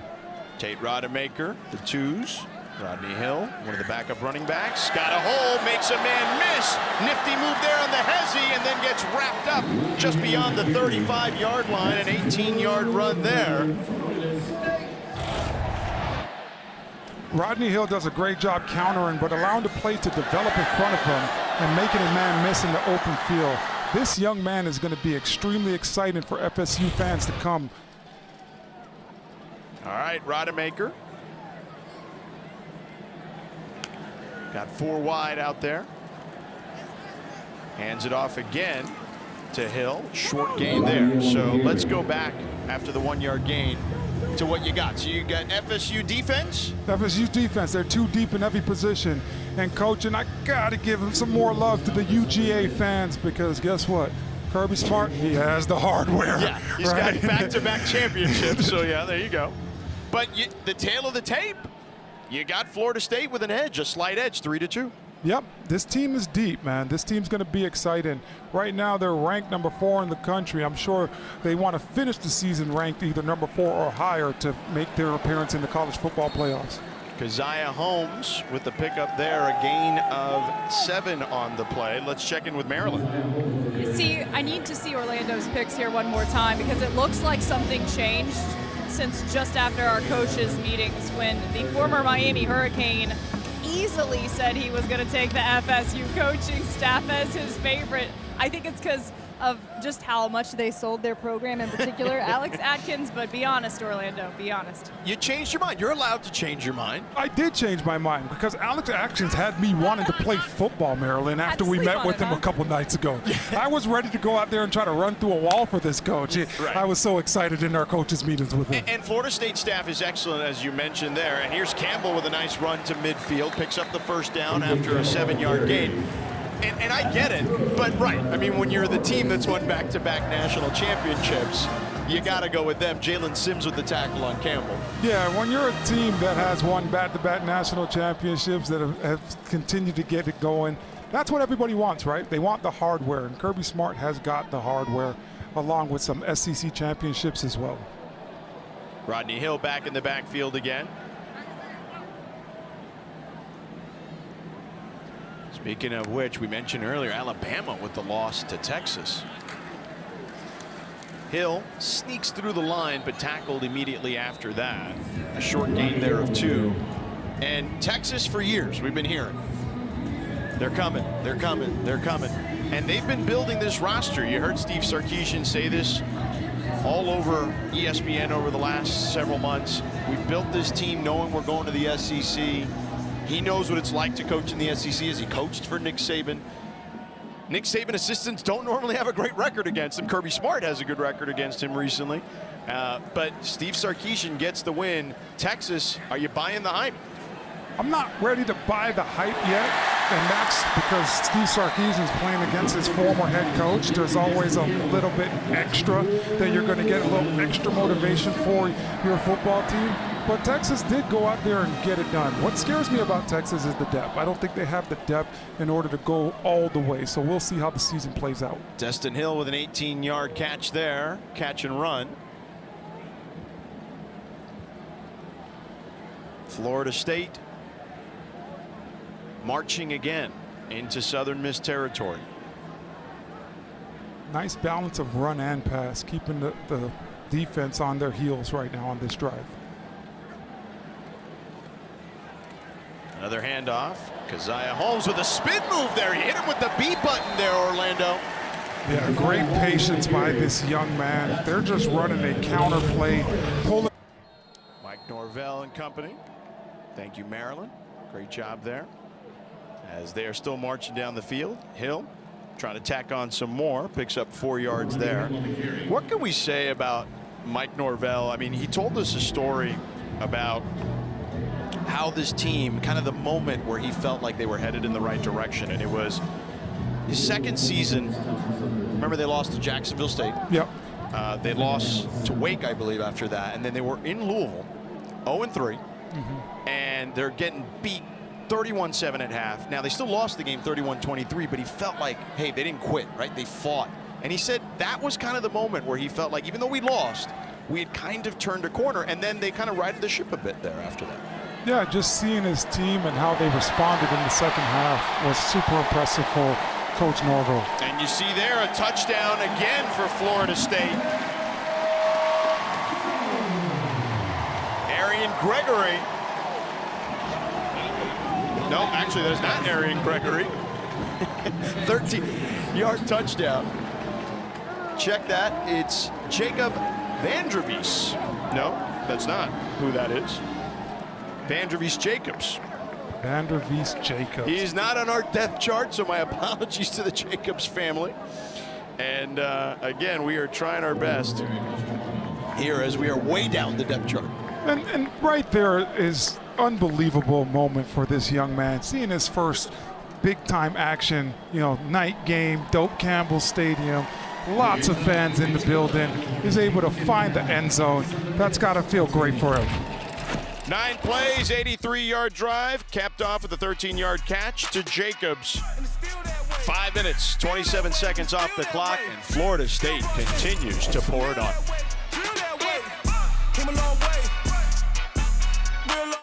The construction field is hard. It's a long day. It's physical. Most of my customers say, I don't see how you can do this stuff anymore. But I say, I take balance in nature, gives you that that extra little jolt. At 72, most people don't have that much energy. Balance in nature gives me the energy to do what I got to do. Otherwise, I wouldn't be taken. Start your journey to better health today. Go to balanceofnature.com to get your special offer when you order as a new preferred customer.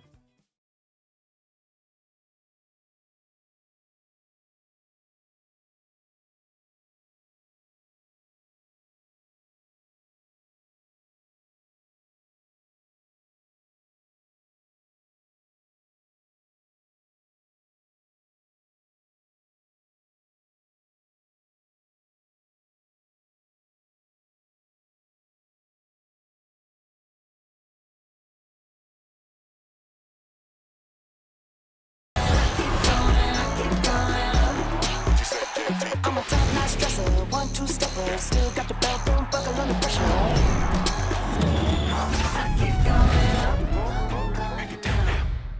Here we are, the best seat in the house every single Saturday. Guys, it is a privilege to cover the ACC.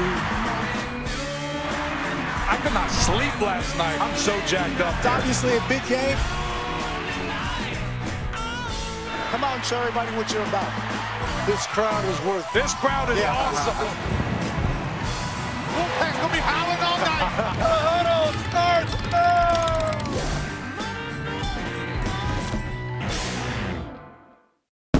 I keep going, I keep going. Aaron Rodgers is being traded to the New York Jets. That man is in the Big Apple, baby. I keep going, I keep going, I keep going.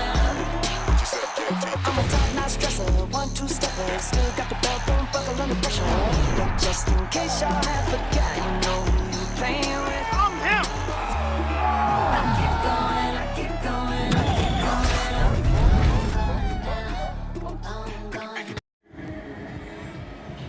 going. A touchdown by Vandravius Jacobs gives the Seminoles a 49-point lead. Florida State, right now, the fourth longest active win streak. You can feel pretty confident that you can add another one to that particular tally. Yeah, this team is just going to continue to get better and better as the season goes on, George. Right now, these young guys are getting reps, and they're just getting more and more experience for this football team to make you feel more confident in the depth. By the way, thank you to Nando, at Nando9410, who sent me the pronunciation phonetically of Vandravius. And there's Antavius Willis staying on his feet, getting past the 35-yard line. Hey, man, I love that the audience is willing to help us here. 30-yard return by Antavius Willis. We appreciate that. Send us the tweets. I was told I was crazy because I would take FSU's defense over UGA's defense. Why crazy? I have no idea why I'm crazy, but right now, just watching FSU's defense the last couple of weeks, I've been thoroughly impressed with the depth that they've had at all three levels on this defense. Man, yeah, they have been good. There's no doubt about that. Rodrigue Clark in the backfield with Wiles. Clark again. Bouncing it to the outside. Can he turn the corner? He does. He slips past a defender and gets tackled just past the 40-yard line. 11-yard gain there. Just another off tackle. And this coaching staff is really excited by Rodriguez Clark and his patience that he brings to the running game. He's able to read it out the right way, one gap at a time, like an NFL running back would do. But now he's able to also get another first down and continue to move the chains for this Golden Eagle offense. Dante Anderson on the tackle there for the Noles. Another carry for Clark. Not much there, a gain of 1. Tackle there made by DeMarco Ward. Yeah, FSU's defense right now, the defensive line does a great job of just pinching down and being able to now not allow you to do anything.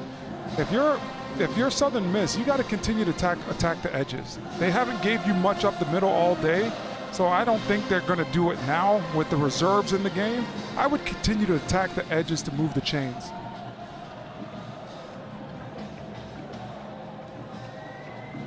Yeah, for Southern Miss, this is about just trying to execute in a way that they couldn't earlier. And get some good reps out there in live action. Wiles launches one down the field, overshoots his target. Avery White, the tight end. Right there, you see Pittman. He tries to step up in blocking, but Florida State, it just comes in waves, and he ends up on a defensive end, and he tries to hold on for dear life. But Wiles, it gets hit on the trail end of that play as he's letting the ball go down the field. 3rd and 9 coming up as the folks here are heading for the tailgate, or maybe home. I mean, it is late here, that's for sure. What time is it? It's almost midnight. 1 for 9 on 3rd down for Southern Miss. 3rd and long here. Bunches formation at the top of your screen. Wiles launches it. Incomplete. Intended for White again. If you're Coach Will Hall, I think that the biggest thing that you're going to want to work on moving forward is the scramble drill offensively. Yeah. Keep playing. Keep active. You know, you got to be able to transfer your weight and go down the field when you see Wiles scrambling in the pocket. At some point, a team will be able to put pressure on you like Florida State has tonight, and you got to be able to get down the field and remain an option for Wiles. They're now 1 for 10 on 3rd down. Jacobs to field it, and it takes an FSU bounce. And we will step aside. The Noles up big here in Tallahassee. To some folks, college football is a few humdrum hours on a Saturday. To the rest of us, it's sacred. It's a yearly pilgrimage to the hills of Rocky Top. It's having your own safe haven, deep behind enemy lines. A place to reunite with your actual family of 5 and your chosen family of 105,000. So go on then, get together, and turn all those away games into home games in a Verbo all your own. Football away, baby. Game day in the ACC. We live for it. What's my definition of success? Being brave enough to dream big. Quitting when you're told to just quit. Giving more when you got nothing left. It's time for football in front of a packed house onto the right. And he'll go up top. What a catch! Wow! Come for it all.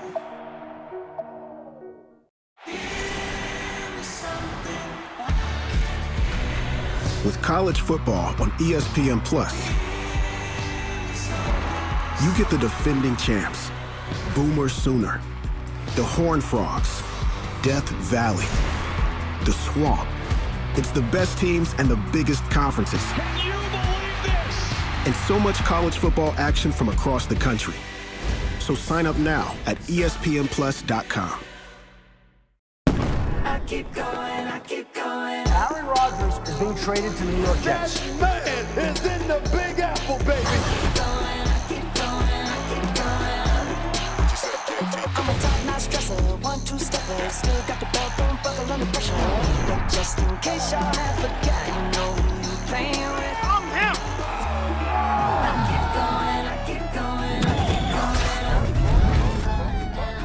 I'm going down.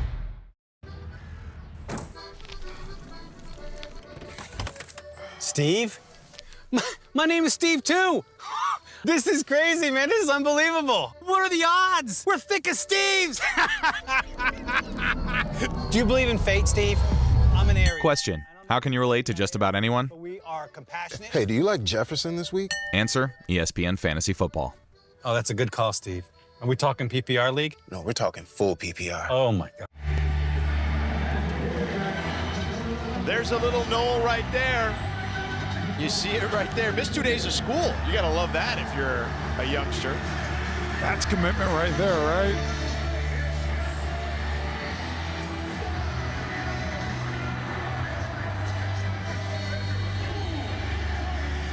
Florida State up big. We're getting deeper and deeper down the depth chart here as C.J. Campbell is in the backfield. Quarterback change here. And you see the quarterback on the run, headed down the sidelines and pushed out of bounds. Jeremiah Robinson pushes him out of bounds, and it's Brock Glenn who's in there after a 34-yard gain. Brock Glenn does a great job of transferring his weight and getting upfield, but Hakeem Williams with the block of the night just pancakes the DB on the exterior to have even 20 more yards on that explosive run. Glenn keeps it on this one, and he gets swallowed up in the backfield. Arian Gregory on the tackle. Let's take a look at Rodemaker's day. He's done as we're going down the depth chart to the fourth string quarterback. I thought A.J. Duffy was the third string quarterback, but they've gone to Glenn. But Rodemaker, I mean, look at that. Could you ask for a better day? 3 for 3, 73 yards and 2 TDs. Yeah, he threw a touchdown on his first pass of the night and his third pass of the night. And now it's been a very short night where now he gets to put that helmet, that hat on, and help out his teammates. Vandravius Jacobs got that second touchdown. And here's a run here. Holmes! Foot race! Touchdown! 40-yard scamper! Florida State, doesn't matter who's out there.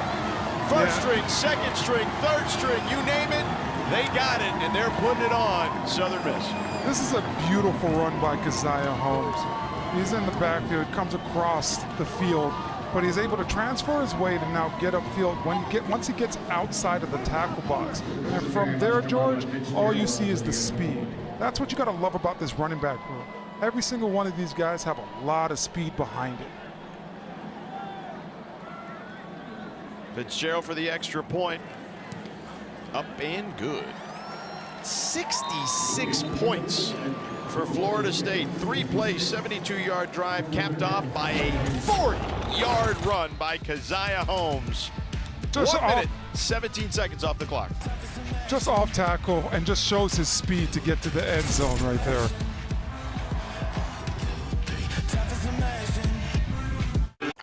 Yeah, I'm kind of in between opportunities at the moment. Question: how do you instantly earn approval? ESPN Fantasy Football. But I am the commissioner of my fantasy football league. Impressive. Thank you. If we do not get promoted this year, we are wholly unsustainable. It's not going to be a walk in the park. This feeling I've got now, it's magic. FX's Welcome to Wrexham. Premiere September 12th on FX. Stream on Hulu.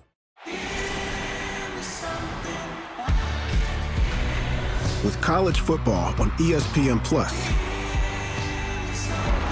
you get the defending champs, Boomer Sooner, the Horned Frogs, Death Valley, the Swamp.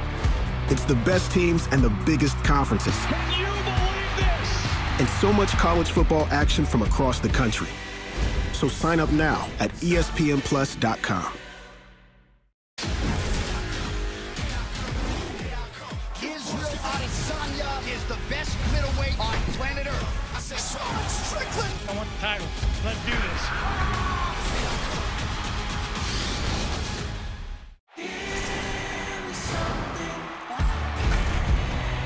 With college football on ESPN+, you get the best teams and the biggest conferences. And so much college football action from across the country. So sign up now at ESPNplus.com.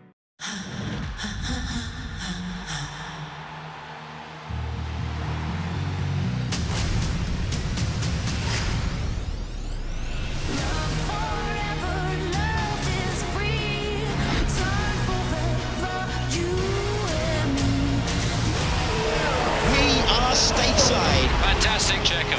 Superb racing. Yes, guys.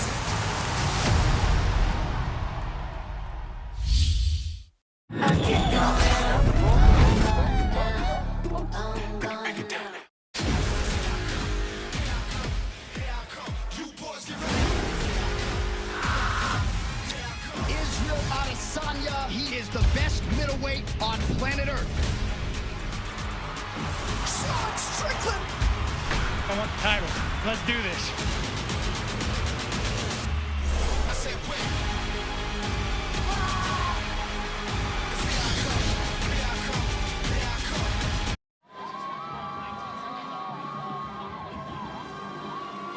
Welcome back to Tallahassee. Florida State has 66 points. First time they've scored 60-plus since 2017. They put up 77 against Delaware State. And they have done it in every which way, shape, or form, Orlando.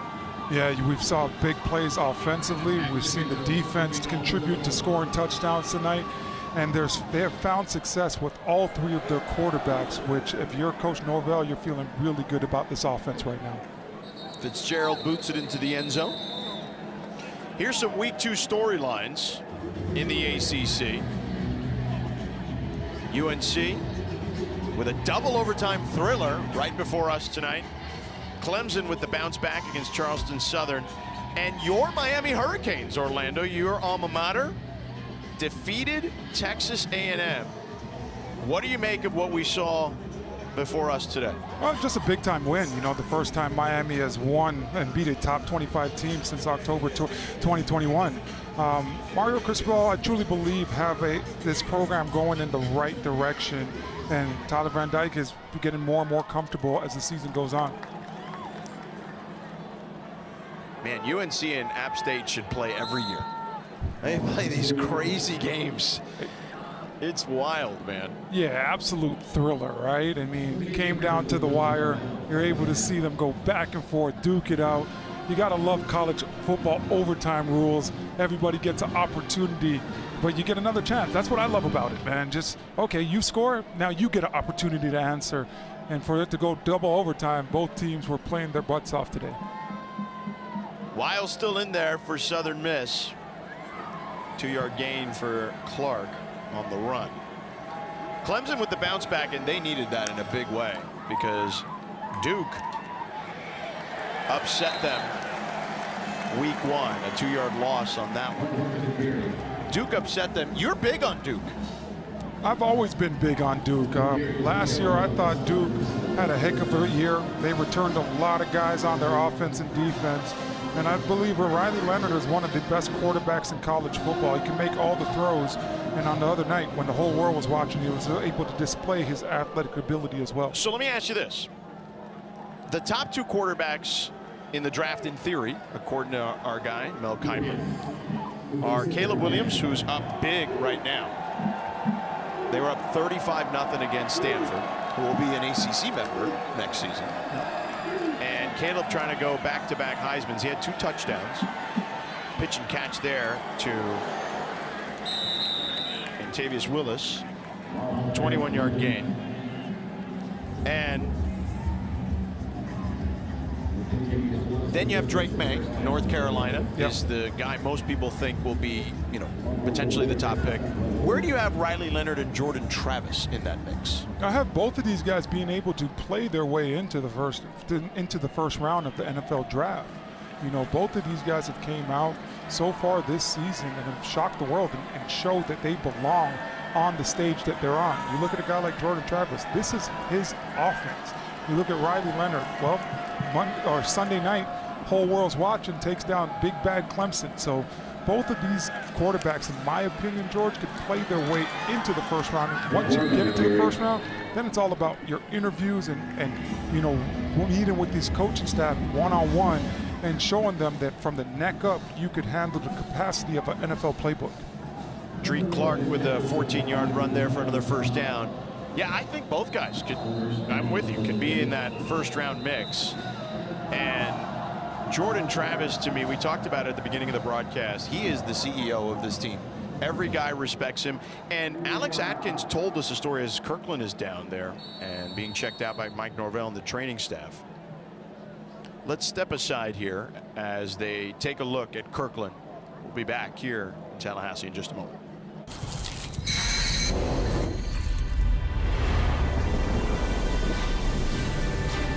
Take a look at this heart. It's the one I'm gonna use to love. Why did we choose Safelite? For us, driving around is the only way we can get our baby to sleep. So when our windshield cracked, we can't drive this. We needed it fixed right. We went to Safelite.com. There's no one else we'd trust. Their experts replaced our windshield and recalibrated our car's advanced safety system. They focus on our safety, so we can focus on this little guy.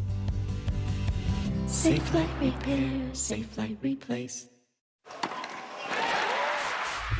Are you missing your favorite sports? It's a huge weekend on ESPN with college football, U.S. Open tennis, and Monday Night Football. Get back in the game with ESPN on Hulu Plus Live TV. I've got home internet from T-Mobile. It only costs $50 at T-Mobile. Just one cord to set up. Say goodbye to that truck. Oh, what a beautiful morning. Oh, what a beautiful day. They won't raise your rates at T-Mobile. You'll get a great deal every day. Home internet from T-Mobile, just $50 a month. Hello, Wagner Books. My dream is to tell stories so that a nerdy little black girl who didn't grow up with kids who looked like her could imagine a bigger world. Dream job, dream job. Hello?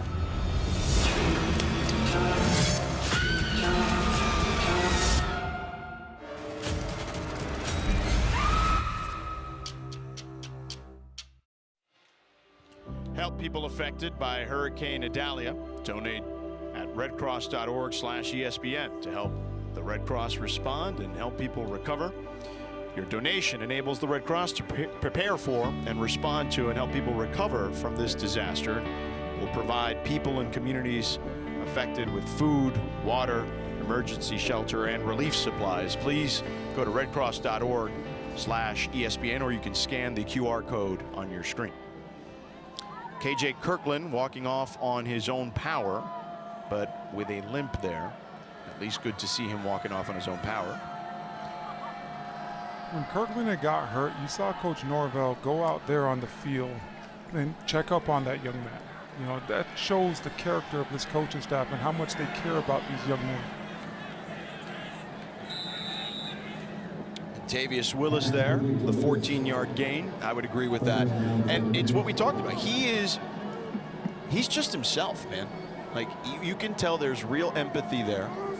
And that comment he made to us where he talked about just kind of like, hey, man, I got to walk the walk if I talk the talk for these guys to buy in. Yeah, he said something that stuck out to me that I'll take with me for the rest of my life. And he says, be the example. Yeah. Telling his coaching staff to be the example during tough times. You know, you look at a guy like Jordan Travis and being benched twice in his career here at FSU, and for the night that he had tonight, you could tell that these guys truly believe in this coaching staff with how they've walked from day one and went about business. And that is what Alex Atkins told us about, you know, I think you asked him about how he gained the trust of the team. And he said the staff benched him twice, man. Yep. He's had so many ups and downs, and teammates have seen him go through this out in the open, is what he said. Yeah, if you're a member of this Florida State football club and you see the starting quarterback, the face of the organization, get benched, you know that you got to go out there and take care of your business. You cannot go out there and miss class or not take care of your schoolwork or not give everything that you have in practice each and every week. So credit to this coaching staff for making tough decisions. Even though Jordan Travis was the best option for them, they still gave him that tough love for him to turn into that CEO type of quarterback that we see today. He is certainly that. 3rd down and 6 coming up. 2 for 11 on 3rd downs for Southern Miss.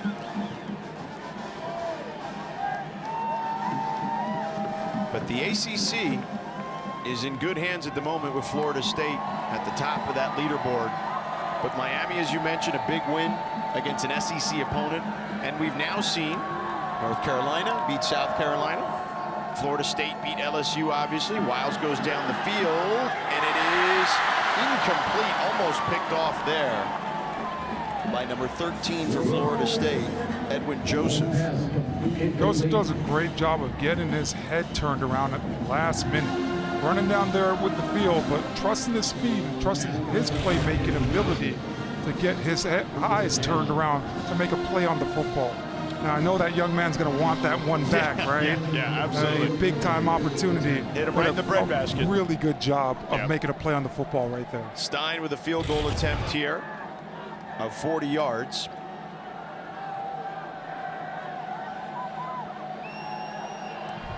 Here's the attempt. It is up and good. Southern Miss puts up 3 more. And what you and I were talking about earlier in regards to the SEC versus the ACC, those matchups matter, especially when you're talking about the college football playoff. Because Florida State, as I mentioned, is at the top of the leaderboard at the moment, and we'll see if Clemson can bounce back. But the fact that the ACC has beaten them head-to-head multiple times here in the first couple weeks, that's a great sign for the conference. Absolutely. I mean, you just talked about, the college football playoffs. I'll give you an ad player, recruited. The last decade, when you look at college football, a lot of kids, SEC school comes knocking, and they're ready to go. But for what the ACC has done in the last couple of weeks with some big-time wins against some of these big-time programs in the SEC, that's also going to help recruiting down the road and make it a lot easier for these coaches. Yeah, absolutely. Because the ACC versus the SEC was not a pretty picture for a while. And this season, that has changed at least early on. That last drive by Southern Miss, 9 plays, 52 yards. They get a 40-yard field goal, rather, from Stein. Yeah. Let's take a look at tonight's playmaker of the game, presented by Honey Baked Ham. You see him right there, Trey Benson. 3 touchdowns on the day for Trey Benson. He showed patience with his running style, but also physicality on his 2nd touchdown of the night. If you're Coach Norvell and Coach Atkins, you're feeling really good of what you've been able to display in the first 2 weeks of college football. Coleman gets 3 touchdowns week 1 in the air, and you follow that up now by 3 touchdowns by Trey Benson on the ground tonight. So you're showing teams that you are a dual threat football team, that you have to stay honest when you play against the Seminoles this year. Benson on the Doak Walker, Maxwell, and Paul Horning watch lists, a preseason All-ACC player.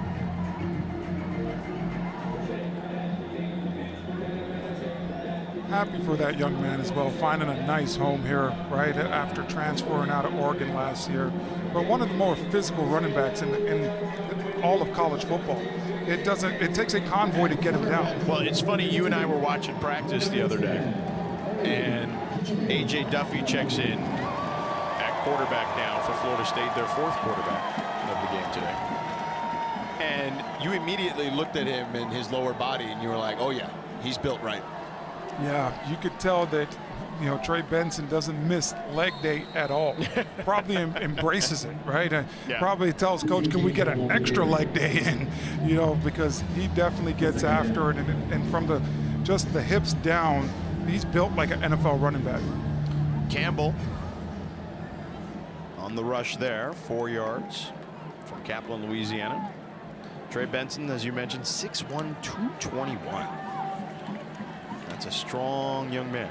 Here's Campbell on the move as he picks up enough for a first down, a 7-yard gain.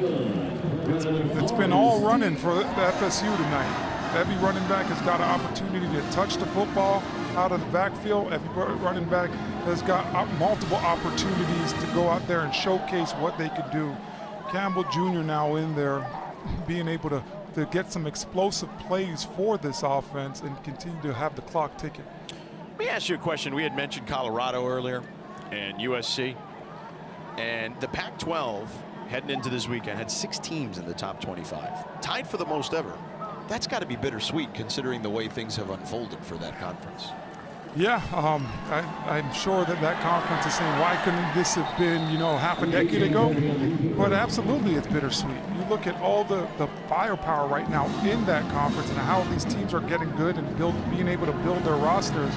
And I think it's going to create more recognition for these organizations as these colleges continue to join different leagues around the country.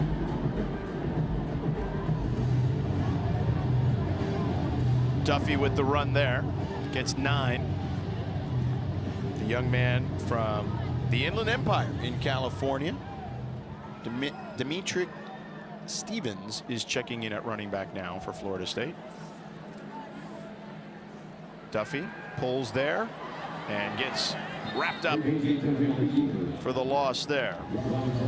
How about this, George? 2 weeks in a row, the teams that we're covering gets to their 4th quarterback. Yeah, you don't see that very often. And by the way, so here's the deal. If you want your team to score 60-plus points, just invite Orlando, Maryland, and myself, because we had Syracuse last week, 65 points, and now Florida State was 66, and potentially still can get more. So you and I and Maryland will be in Miami on Thursday night for Miami and Bethune-Cookman. And they put up, I believe, 70 last year against Bethune. Maryland and I were at that game. And so if you want your team to blow the other team out, just invite us to the party.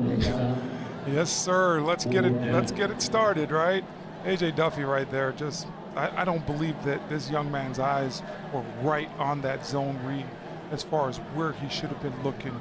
It should have been a give, in my opinion, rather than a pull and trying to take it with himself to try to pick up that first down. Ty Mims waiting at his 10-yard line for the punt there. Mastromano to punt for Florida State.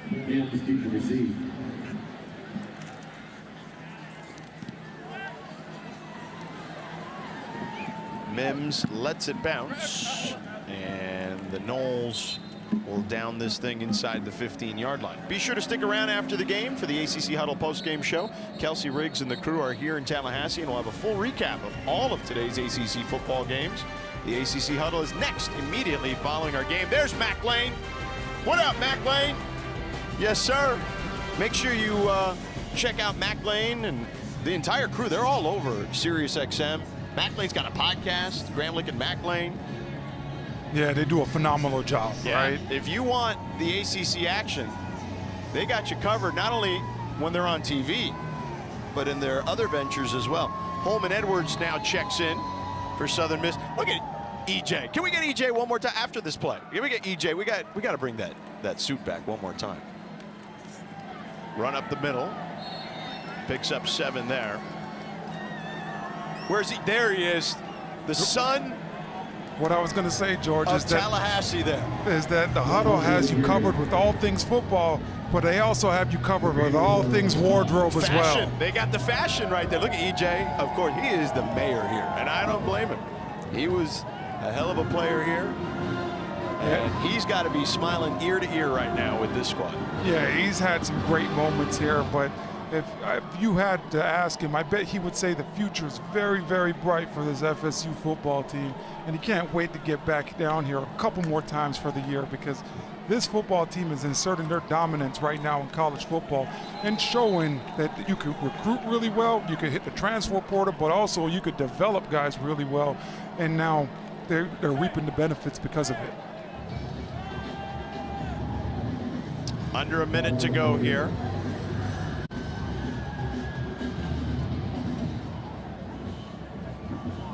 Holman Edwards, as I mentioned, at quarterback as time is ticking here. Mercifully for Southern Miss. And Florida State, what an incredibly dominant performance for the number 4 team in the nation.